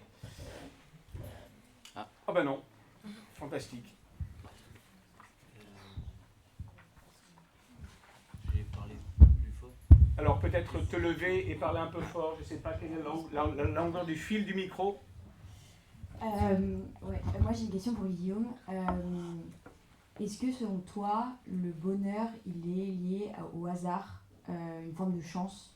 Parce que, tu sais, il y a des gens, par exemple, pour eux c'est facile, dès qu'ils sont petits, ils ont par exemple un sens subjectif à leur vie, ils ont des hobbies, des passions, des désirs, et il y a des gens qui n'en ont pas, ou du moins qui n'en ont plus, et du coup, est-ce que voilà, le bonheur c'est réservé qu'à certains qui ont la chance ? Ouais, c'est une excellente question et moi je suis assez d'accord avec ça et je pense que c'est quelque chose qui est impliqué par la théorie expérientialiste.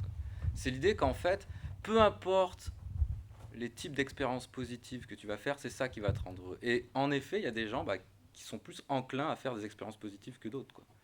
Et par chance peut-être, les hasards de la vie ou par nature un peu personnelle, des gens qui voient les choses un peu de manière un peu plus positive, ils auront plus tendance à être heureux que les gens qui voient les choses de manière négative. Donc en fait, l'idée de l'expérientialisme, c'est ça. C'est en fait, alors, on pourrait dire que dans l'expérientialisme, on a besoin aussi d'une trame qui donne un peu du sens à cet ensemble d'expériences positives. Mais il y a des gens qui sont plus sensibles au bonheur que d'autres. Et ils sont plus sensibles, pourquoi ? Parce qu'ils ont plus tendance à faire d'expériences qu'on juge comme positives. Des gens qui prennent du plaisir à connaître, des gens qui prennent du plaisir à la nouveauté, des gens qui prennent du plaisir, je sais pas, qui sont curieux, c'est des gens qui seront forcément plus heureux qu'un gars qui s'intéresse à rien, qui n'a pas envie de sortir de chez lui, tu vois. Et ça, c'est peut-être pas sa faute au gars ou à la fille. Il y a cette part de hasard aussi, comme tu dis, et de chance. Mais là où ta question elle est très bien, c'est que en fait, l'expérientialisme dit juste ça. Il faut faire des expériences positives. Comment ? Pourquoi ? Ça répond pas à cette question. D'accord ? Et en effet, il peut y avoir des différences de chance et tout ça. Ta réponse à la thèse l'expérientialisme rend heureux, oui, mais pour certains. Alors, c'est-à-dire que c'est vrai pour tout le monde, sauf qu'il y en a qui seront malheureux.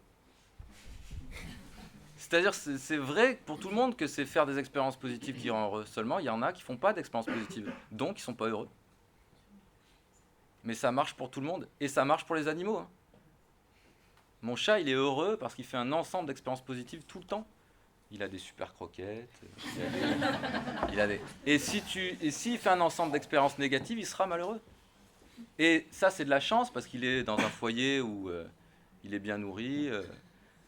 C'est de la chance, quoi. Et en effet, la chance, ça participe au bonheur, c'est clair, quoi. Moi, je sais pas si j'ai répondu. Complément, Maxime ? Oui, moi je voudrais juste ajouter que même si je pense qu'il y a une dimension aléatoire dans le bonheur, il n'y a pas que l'aléatoire. À mon avis, il y a des conditions objectives qui favorisent des expériences subjectives. C'est-à-dire qu'on peut se placer dans certaines situations où on peut avoir des expériences agréables beaucoup plus fréquemment. Par exemple, les philosophes anciens grecs, une de leurs thèses très importantes, ça consiste à dire que le vice mène au malheur, ou en tout cas favorise le malheur, et la vertu mène au bonheur, ou en tout cas favorise le bonheur. Et que par exemple, si tu fais des choix de vie qui sont vicieux, eh bien, tu vas avoir plus de propension à être malheureux que heureux, et que du coup, ta propre moralité est une condition objective de tes expériences subjectives. Et j'ai envie de dire, c'est une bonne nouvelle, parce que sinon ce serait une loterie pour le bonheur. Et voilà, je veux tempérer ça, même si je pense qu'effectivement, il y a une dimension aléatoire, mais il y a aussi des conditions objectives qu'on peut choisir. Non, mais là-dessus, je suis d'accord. Je pense qu'il y a des situations qui te rendent forcément plus heureuse. Mais c'est toujours pareil, c'est ces situations qui vont t'amener à avoir un ensemble d'expériences positives. C'est ça l'idée de l'expérientialisme. Ça ne dit pas que c'est du pif, quoi. Mais bien évidemment, s'il y a des conditions de vie qui promeut l'expérience positive, c'est clair, et tu as des conditions de vie pourries, tu as des expériences pourries, c'est sûr. Mais ça reste de l'expérientialisme, quoi. On va essayer de prendre les questions sans micro, parce que j'ai l'impression qu'il y a un conflit avec le système Zoom qui enregistre la soirée. Et puis on vous entend bien. Un petit peu fort. Bonsoir, merci pour le débat. Je vais commencer par une question, si elle est trop large. Si c'est trop large, n'hésitez pas à me dire, du coup j'en ai d'autres.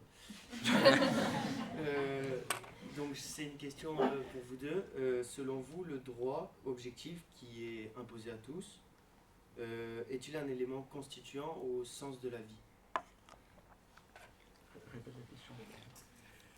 Est-ce que le droit, qui est quelque chose d'objectif, qui s'impose à tout le monde, est un élément constitutif du sens de la vie ?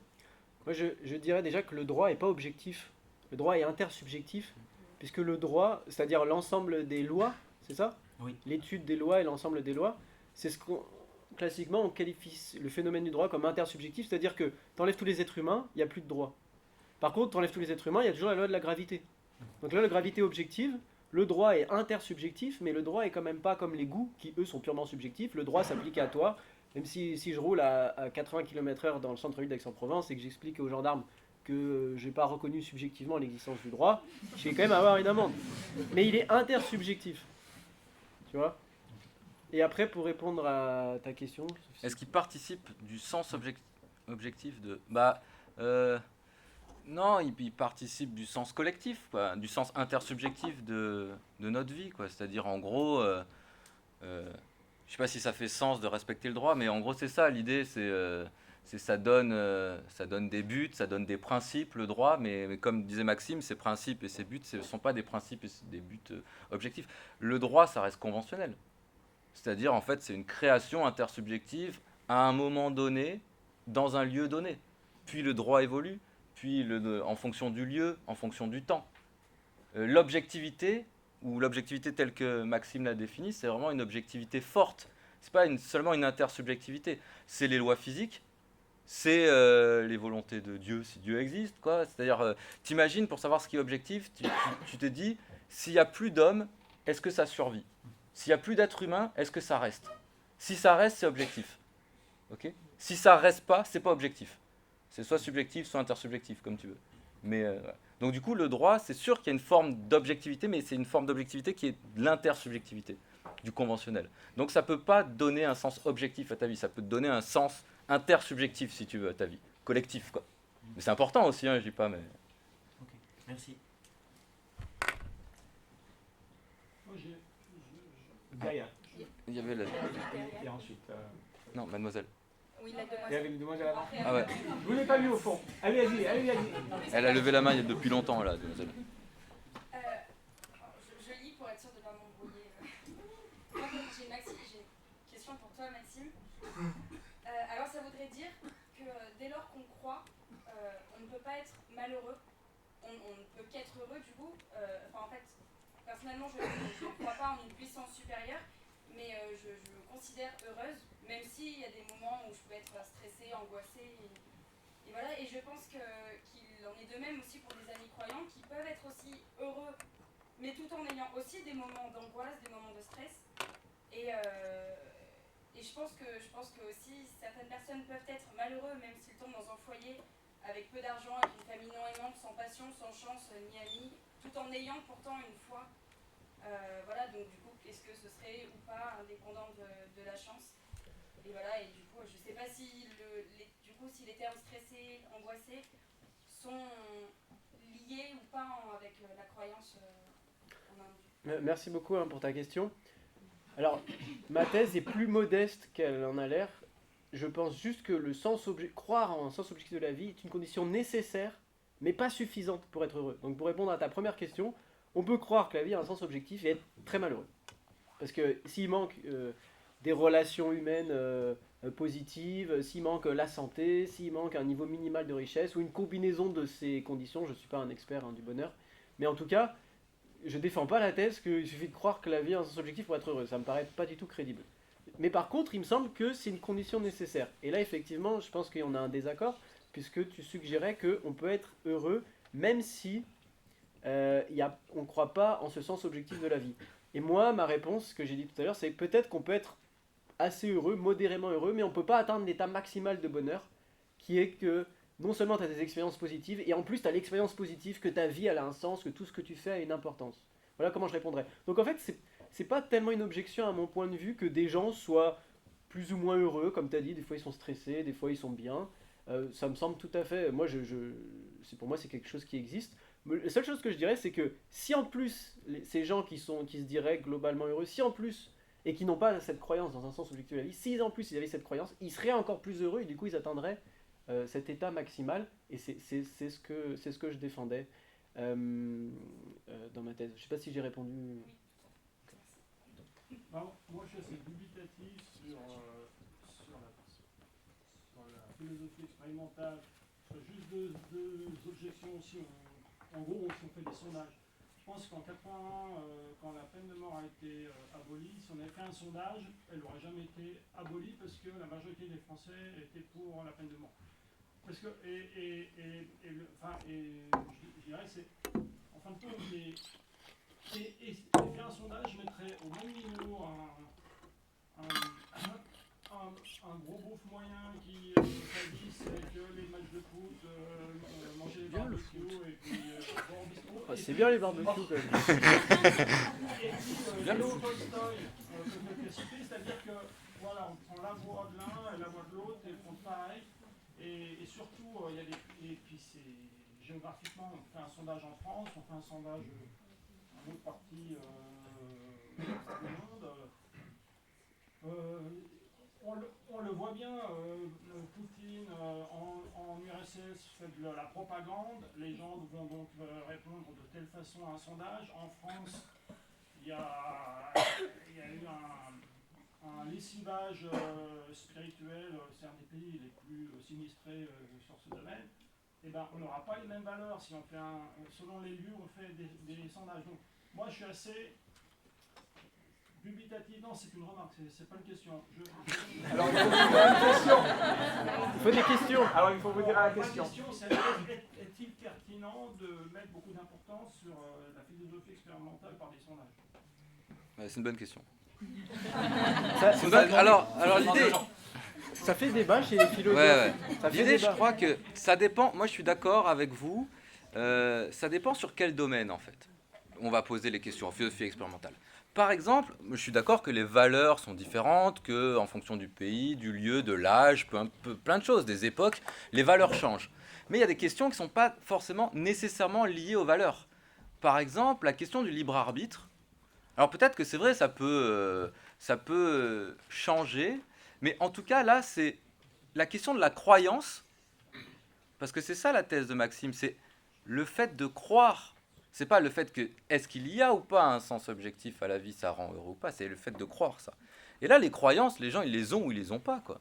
Peu importe où ils vivent, d'où ils viennent, tout ça. Est-ce que si tu crois que la vie a un sens objectif, que la vie n'a pas de sens objectif, tu peux pas vraiment être heureux. Ça dépend pas de tes valeurs que tu as. Vous voyez l'idée? L'idée, c'est... Alors oui, le vrai problème, il est plutôt là. Je ne sais pas quel philosophe qui disait les gens, en fait, ils sont occupés à autre chose. Pascal, le divertissement. Voilà. Ouais. Les gens ils sont tellement dans le divertissement qu'ils ont, Oui, ça c'est un autre problème. rien, qu'ils n'ont aucune conscience. Ils ont même été tellement loin dans le divertissement, c'est qu'ils ne se sont jamais posé de questions. Alors après, ils sont peut-être heureux. Hein. Si on les interroge, quelle est la valeur de leur réponse dans un sondage Mais la question, c'est le bonheur personnel. Là, c'est en fait... Ou alors, vous vous dites que ces gens-là n'ont pas assez réfléchi pour donner une vraie réponse, quoi, un truc comme ça. Mais peut-être qu'aussi, des fois, on réfléchit trop. Et Tolstoï, il a peut-être trop réfléchi à savoir s'il était heureux ou pas, et c'est pour ça qu'il est malheureux, quoi. Et en fait, le type, le beauf qui réfléchit moins, lui, il est vraiment heureux, quoi. Maxime, vous aviez une réponse, commentaire. Oui, il y a une critique qui est faite par des philosophes qui disent que, en fait, pour bien répondre aux questions de philosophie expérimentale, il faut remplir certaines conditions. Et par exemple, la condition, c'est d'avoir bien réfléchi au problème. Donc c'est une manière de répondre à ça, c'est-à-dire qu'avant de demander à des gens... On fait un écrémage, quoi.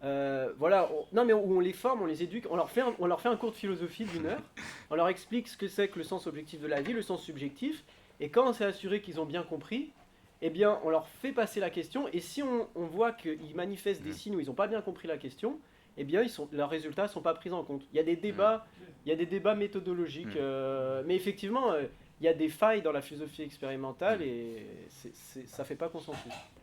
Ça ne résout pas tous les problèmes, de toute façon, c'est clair. Une question, voilà. Ma question est pour tous les deux intervenants, et ça concerne la souffrance. Parce que tout le monde doit passer à un moment ou un autre par la souffrance. Donc, est-il possible d'être heureux dans la souffrance? Et est-ce que l'existence ou non d'un sens objectif à la vie aura un impact? Moi, j'ai une réponse à ça. J'ai une réponse. Elle est toute faite, elle est préparée, Adam. Non, l'idée, en fait, c'est une excellente question, ça. C'est la différence entre l'expérientialisme et l'hédonisme. L'hédonisme va te dire, si tu souffres, c'est cause de malheur. Ok ? Pourquoi ? Parce que pour l'hédonistes, être heureux, c'est avoir un ensemble d'expériences de plaisir. Et l'inverse, ça va être la douleur. Ok ? Donc ça va. L'expérientialisme, ça va plus loin que ça. Ça identifie pas le bonheur au plaisir et le malheur à la douleur, mais ça identifie le bonheur à des expériences positives. Donc ça veut dire que tu peux avoir des expériences de souffrance, mais qui sont positives. Tu vois l'idée ?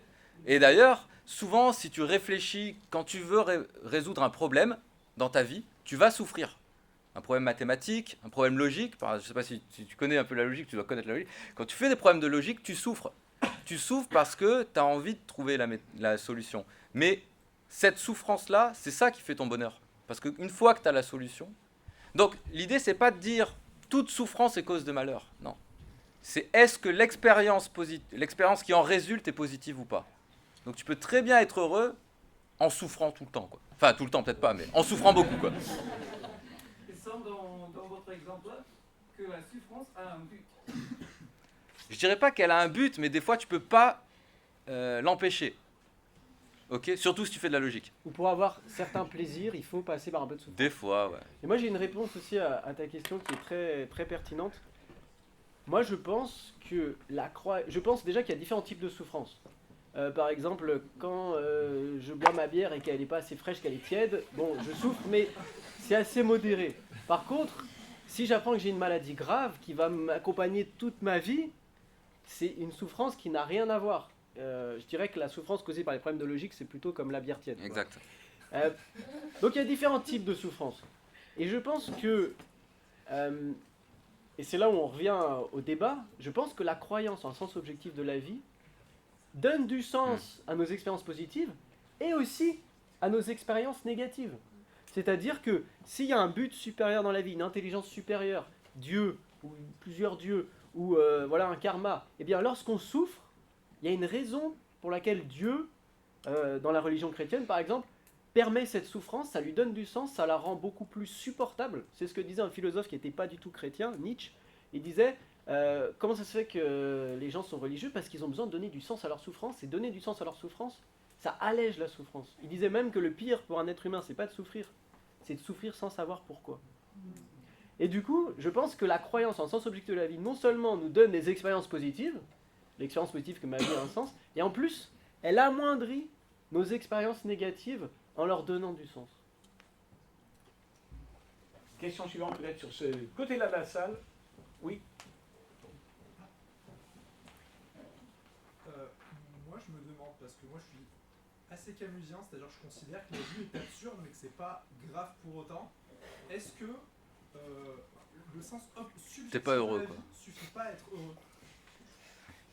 Genre créer un sens subjectif à la vie, parce que tu disais du coup que dans la vie il faut un sens objectif pour être pleinement heureux, tout ce que j'ai compris.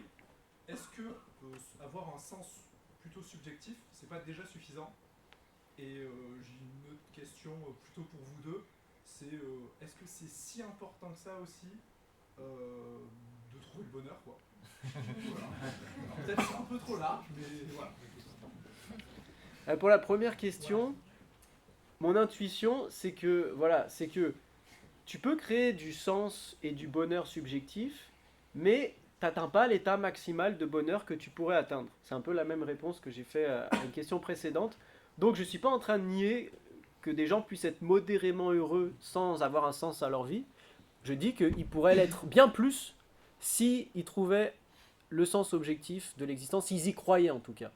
Voilà pour la première question. Et pour la deuxième, La deuxième, c'est oui, c'est important. Pourquoi ? Parce que si... c'est le bonheur. Pourquoi chercher Ouais. Pourquoi Pour toi, chercher être heureux, c'est important. Pourquoi donner de l'importance au bonheur ? Je vais peut-être la reformuler. Est-ce que c'est une fin en soi de trouver le bonheur? Alors oui, si tu crois pas en l'existence d'un sens objectif. Parce que si tu crois en l'existence d'un sens objectif, c'est peut-être pas le bonheur qui est le plus important. C'est de réaliser ce pourquoi tu es fait. Par contre, si tu crois pas en l'existence comme toi d'un sens objectif, alors là, il faut vraiment que tu sois heureux. Parce que si en plus tu crois pas en l'existence d'un sens objectif, t'as pas de but et t'es malheureux, je pense que tu vas passer une vie de merde. C'est pour ça que je parlais du sens subjectif. Alors oui, l'idée de ce que Maxime lui dit, c'est pas suffisant le sens subjectif. Moi, je pense que c'est suffisant. Mais lui, il a bien argumenté en disant, tu vois, ça te permet pas. En fait, si tu crois juste à ton sens subjectif, pour reprendre l'argument, en fait, l'idée c'est que tu vas être moyennement heureux, quoi. Mais tu seras jamais pleinement heureux avec le sens que toi-même tu te construis. Pour être pleinement heureux, il faut vraiment qu'il y ait une transcendance, quoi. Alors, si tu crois en cette transcendance, tu n'es pas obligé de chercher le bonheur. Parce que ce qu'il faut que tu fasses, c'est que tu dois aller droit vers là, quoi. Tu dois faire ce qu'on te dit. Par contre, si tu ne crois pas en cette transcendance, vaut mieux que tu sois heureux, je pense. Après, c'est un avis, hein. Oui, question suivante. J'ai une question pour Maxime. Est-ce que le fait de croire en un sens objectif de la vie peut donner des expériences négatives, rendre malheureux?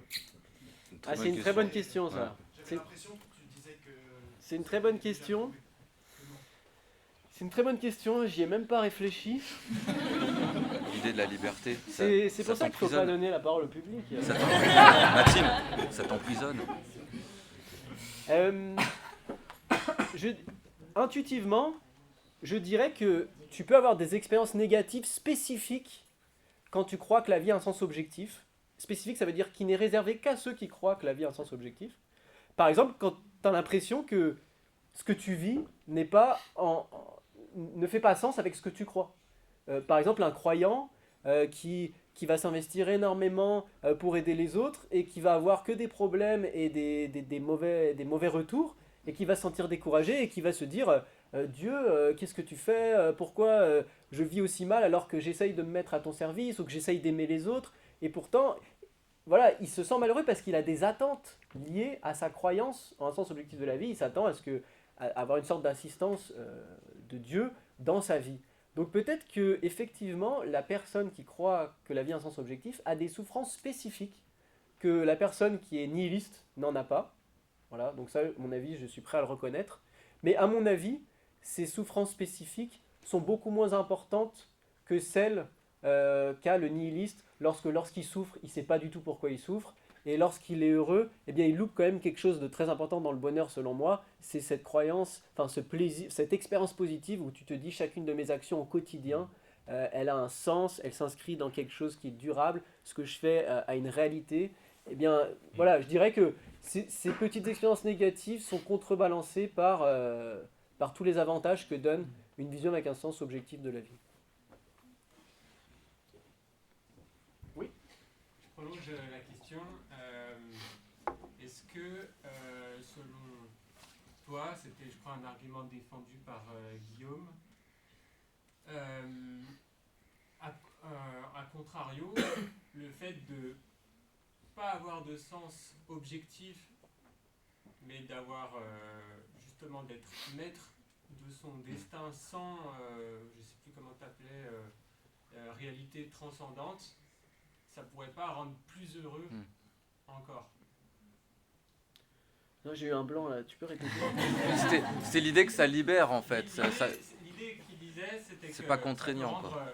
Malheureux le fait d'avoir un sens objectif, mais en plus, un sens objectif, l'absence de sens objectif, ça pourrait pas même rendre plus heureux, parce que tu faisais une comparaison entre plus heureux et moins heureux. Est-ce que ça pourrait pas rendre plus heureux? J'illustre, par exemple, tu l'avais, je trouve, assez bien dit, Guillaume, je suis maître de mon destin, et au moins je sais que tout ce que je fais, c'est de moi, et je peux m'en attribuer le mérite. Ça me rend encore plus heureux que quelqu'un qui se poserait et se soumettrait à un sens objectif. Effectivement, j'ai pas répondu à l'argument de Guillaume sur l'expérience positive spécifique qu'a le nihiliste, qui est que il est l'auteur de toutes ses actions, et du coup il a une expérience spécifique de agréable, positive, qu'a pas celui qui croit qu'il y a un sens objectif.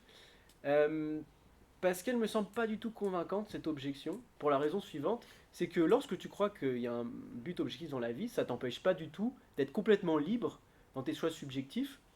C'est-à-dire que même si par exemple Dieu existe, tu peux mener ta vie de manière... Il y a une infinité de chemins possibles que tu peux emprunter, et lorsque tu réalises des choses, eh bien, tu peux t'en attribuer un certain mérite, mais pas que, parce qu'effectivement tu penses qu'il y a Dieu qui a rendu ça possible. Mais en tout cas, tu peux... tu peux avoir les mêmes expériences positives de liberté, pour moi, en fait, qu'un quelqu'un qui serait nihiliste. Et je pense même que le nihiliste est en plus de mauvaise posture sur la question de la liberté, puisque j'ai l'impression que si Dieu n'existe pas, bon c'est un autre débat, il y a de très fortes raisons de penser que nous sommes entièrement déterminés par la nature, donc pas par Dieu mais par une nature, par un ensemble de déterminismes, et que le nihilisme existentiel, le nihilisme sur l'existence de la vie, conduit en fait à un ultra-déterminisme où tout nous détermine à agir de telle ou telle manière. En tout cas, c'est une option qui est très défendue par les nihilistes. Souvent, ils sont à la fois ultra-déterministes et nihilistes. Un des philosophes contemporains qui illustre vraiment ça, il s'appelle Alex Rosenberg, et il dit voilà, il n'y a pas de libre arbitre, il n'y a pas de sens à la vie, il n'y a pas de Dieu. Si t'es malheureux avec ça, prends un Prozac. Voilà, c'est son bouquin. Et donc, à mon avis, le nihiliste, il a du mal il sera en mauvaise posture pour défendre le libre arbitre. Mais c'est un autre débat. Une dernière question. Juste pour aller plus loin, il y a aussi le revers de, pour certains, la liberté, c'est aussi une source de malheur, parce qu'il y a tellement de possibilités, il y a un poids, une responsabilité qui est mise sur soi. Alors que quand tu crois en un sens objectif, en fait, tu te dédouanes d'une responsabilité, et en fait, tu te laisses guider, et tu donnes la responsabilité à quelque chose d'autre, et ça peut soulager aussi. T'as complètement raison. En fait, c'est les deux. Voilà, c'est là vous avez les deux versions là. T'as le frère qui pense que ça peut être libérateur et la sœur qui pense que qu'est-ce que je vais faire de ça quoi, de cette liberté quoi. C'est mieux si quand même on est dirigé quoi. Alors oui, moi je suis pas complètement convaincu que le nihilisme ça soit forcément lié au physicalisme et à l'idée que le libre arbitre n'existe pas. Je pense que tu peux très bien ne pas croire en Dieu et ne pas être déterministe par exemple. C'est pas, alors ça peut être difficile à défendre, mais c'est une position, je crois que Thomas Nagel est dans ce cas-là. Je crois qu'il n'est pas physicaliste et il considère que la vie est absurde. Et il a l'air d'être heureux, s'il a encore envie. Une dernière question, encore le temps. Oui, avec la casquette, monsieur. Hop, voilà. Oui, bonsoir. Guillaume, vous avez mentionné donc cette liberté qui découle du fait d'avoir un manque de sens objectif, donc le fait de pouvoir déterminer son propre destin, et vous avez même mentionné la phrase suivante, je donne du sens à mes actes, à mes propres actes. Et moi il me semble que du coup quand chacun donne sens à ses propres actions, que ça peut venir à contrario, une action qui devrait être équivalente à une autre action peut donner un sens qui est complètement contraire et qui ne donne pas un sens équivalent. Donc la question c'est la suivante, tout ça mène à l'individualisme. Et j'ai remarqué que dans aucune de vos présentations, vous avez mentionné l'individualité ou bien la collectivité. Donc la question, c'est un peu la suivante. Est-ce qu'il est possible d'être heureux seul ou est-ce qu'on a besoin de l'autre pour pouvoir expérimenter ce sens objectif de la vie et donc la joie? Okay. C'est vraiment une excellente remarque, une excellente question, une excellente remarque. Alors, l'idée, je pense que c'est vrai que l'expérientialisme, ça a l'air d'être un truc individualiste, quoi. C'est-à-dire, c'est les expériences subjectives que je fais. Mais pour avoir des expériences subjectives positives, tu as nécessairement besoin des autres. C'est-à-dire qu'en fait, l'idée, c'est pas tant le combat entre individualisme et objectivisme, parce que l'intersubjectivité est une forme de subjectivité. Tu vois. Et donc, en fait, tu peux très bien concevoir que pour être heureux, tu as besoin des autres. Mais ça ne veut pas dire qu'il y a un sens objectif, tu vois. C'est-à-dire que tu te mets d'accord avec les gens autour de toi et tu dis collectivement, on peut faire ça. Collectivement, on va donner du sens. Mais ça reste de l'expérientialisme. Parce que c'est ce collectif-là qui va à toi t'apporter des expériences positives. Et peut-être que toi, si tu es un type sympa, pour avoir des expériences positives, bah, tu ne peux pas vivre aux côtés de gens qui ont des expériences négatives. Et le fait de vivre aux côtés de gens qui ont des expériences négatives va t'apporter des expériences négatives. Mais tout ça, c'est du subjectivisme. Tu vois ? Mais c'est de l'intersubjectivisme. Donc, en effet, je suis d'accord avec toi, on n'a pas parlé de la différence entre collectif et individu, mais j'ai l'impression que le collectif, il peut être compris dans l'expérientialisme subjectif, tu vois. Mais ça, peut-être que j'ai du mal à penser à la collectivité, mais c'est vrai que tu as raison, mais on pourrait développer ce truc-là comme ça. Et là, tu n'as pas besoin non plus de sens objectif, tu vois, pour avoir un but collectif. Tu as besoin d'avoir un but collectif, donc interindividuel. Ce serait ça ma réponse. Je ne sais pas si ça te convient, mais en tout cas... Si, mais j'aimerais aussi entendre l'avis de Maxime, si c'est possible. Mais, Sur... Maxime, il est au bout du rouleau là. Maxime veut manger des hot dogs là. Est-ce qu'il faut un bonheur collectif? En fait, une expérience. Vous n'avez pas évoqué l'individualisme ou la collectivité. Donc c'est l'idée Oui. est-ce que c'est possible d'être heureux seul?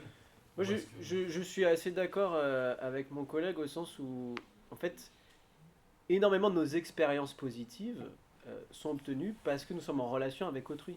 Et Homo sapiens est une espèce sociale, contrairement à d'autres formes de vie.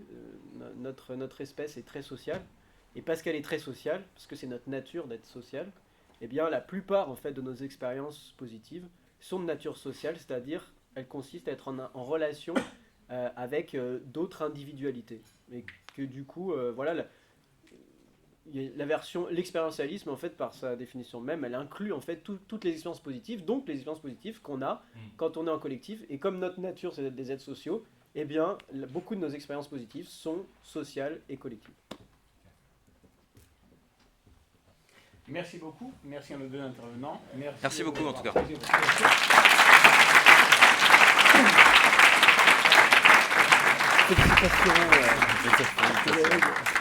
Bravo, merci en tout cas Maxime. Nous n'avons pas tout à fait terminé. Et je voudrais vous remercier pour l'organisation aussi, vous avez été au top, parce que le PowerPoint, c'est pas moi qui l'ai fait. Alors j'ai même pas imprimé le texte, j'ai rien fait en fait. J'ai écrit le PowerPoint, mais il a été mis en forme, c'était super, tout était nickel C'est pas quoi. moi qui ai mis le PowerPoint en forme, rendons à César ce qui est à César. Jérémy Corbeau, qui est le coordinateur national GPU, s'en est chargé. On m'a confié la tâche de clore la soirée. On m'a demandé de faire un petit mot de conclusion. C'est toujours un danger de demander à un prof de théologie de faire un mot de conclusion sur le sujet du bonheur et du sens à la vie. Parce que je veux bien conclure et en même temps, je ne peux pas dire ce qui n'a pas été dit. Dire qu'est-ce que la foi chrétienne dit sur le bonheur et le sens de la vie, pour pas clore le débat. En même temps, vous connaissez Schopenhauer, l'art d'avoir toujours raison. Le meilleur moyen d'avoir toujours raison, c'est d'avoir le dernier mot et d'être le dernier à parler. Alors, je ne veux pas tomber dans ce danger-là pour donner l'impression que le chrétien de service, qui en plus est prof, a le dernier mot, mais si jamais tout ce qu'on vient de dire n'avait de sens que si le Dieu de la Bible existait et que peut-être même ce Dieu de l'Écriture était la raison suffisante pour que le nihiliste puisse avoir plaisir à nier Dieu. Et si jamais ce Dieu-là en fait, était le seul principe suffisant à tout, y compris de le nier. Et donc même, l'existence même de la négation du bonheur est un argument en faveur de l'existence de l'Écriture. Ce serait la thèse que je soutiendrai. Belle thèse. Thèse qui dirait aussi, ou qui suggérerait, pour nous encourager à réfléchir, finalement, est-ce qu'il n'existerait pas pour notre bonheur et le sens qu'on donnerait à la vie? D'ailleurs, si j'avais moi eu le droit de poser une question, j'aurais posé la question de savoir si finalement le bonheur et le sens de la vie n'étaient pas qu'une seule et même chose. Quelle différence on fait entre les deux?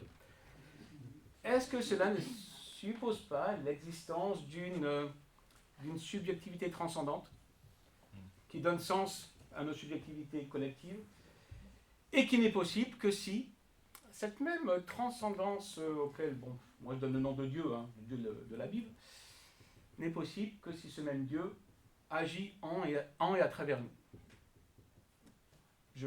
Et là, je me force à vous le faire sous la forme d'une question ouverte. Parce que le principe des Forum Veritas, c'est d'encourager à la réflexion. Donc je ne dis pas que c'est ce qu'il faut croire, je lance la question, je l'ouvre, et ça me permet très subtilement de passer au temps d'annonce qui est ici. Alors, quelques annonces. Tout d'abord, le Forum Veritas, les GBU, gentiment propose un questionnaire d'évaluation pour continuer à avancer en qualité et aussi par rapport au thème peut-être évoqué par les Forum Veritas.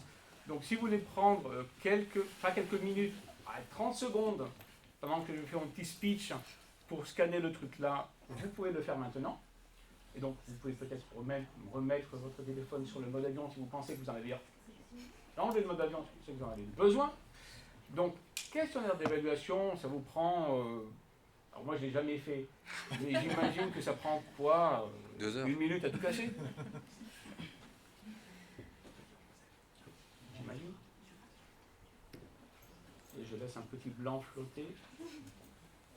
Un blanc de 30-40 secondes. Est-ce que ce sera une C'est expérience terrifiant. positive? Voilà, Est-ce que ce sera une expérience? Est-ce que ça va te rendre heureux ou pas? C'est ça la question. L'expérience d'un blanc en pleine conférence est positive. Est-ce que c'est une souffrance qui te permet de te rendre heureux?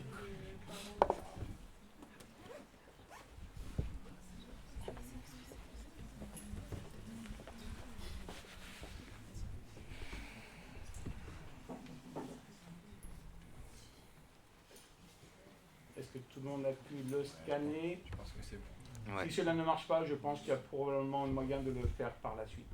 Je pourrais même le laisser à l'écran après avoir terminé l'enregistrement de la réunion. Deuxième petite annonce. Si vous voulez continuer de regarder, réfléchir, etc., vous pouvez consulter le site et la chaîne YouTube des forums Veritas. Donc vous trouvez facilement en ligne.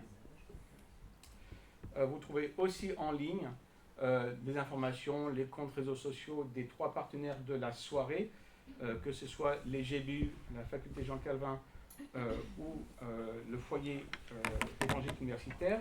Les GBU d'Aix, donc, qui a contribué à organiser la soirée, se réunit tous les lundis à 19h pour des discussions notamment autour de la Bible, dans les locaux du foyer évangélique universitaire, donc ça va bien ensemble. Les informations passeront notamment sur le compte de Instagram, je crois, des GBU. Donc GBU, truc machin en bas là, X. Je ne sais plus comment on dit celui-là en français dans le texte. Tiré du bas. Très bon. Ouais, le underscore en Le 8. provençal. Tiré du 6. C'est le 8? C'est le 8, ouais. C'est le 8. C'est le 8. C'est le 8, ouais. Ben, pas de manière objective, hein, parce que chez moi, le 8, c'est un point d'exclamation. Ouais. Sur Mac, c'est le. Donc Il mon y a pas. expérience subjective. C'est sur en haut à droite. Le Feu, quant à lui, organise une soirée repas pour les étudiants internationaux le mercredi soir à 19h30 dans ses locaux qui sont rue quelque part par là-bas, de l'autre côté de Schumann. Hein? De A rue Montmajour. C'est compliqué. Vous cherchez en ligne.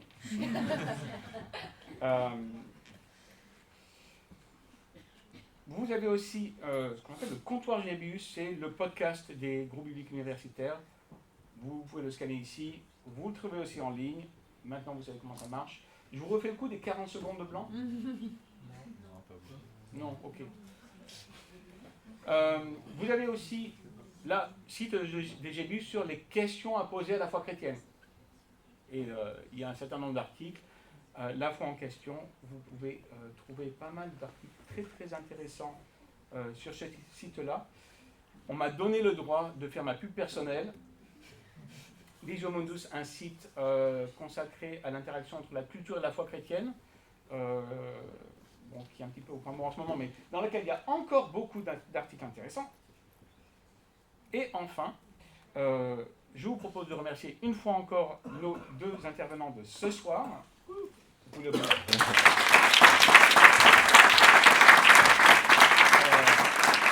Je remercie aussi le directeur de la faculté Jean Calvin qui nous a gentiment autorisé d'utiliser la salle ici.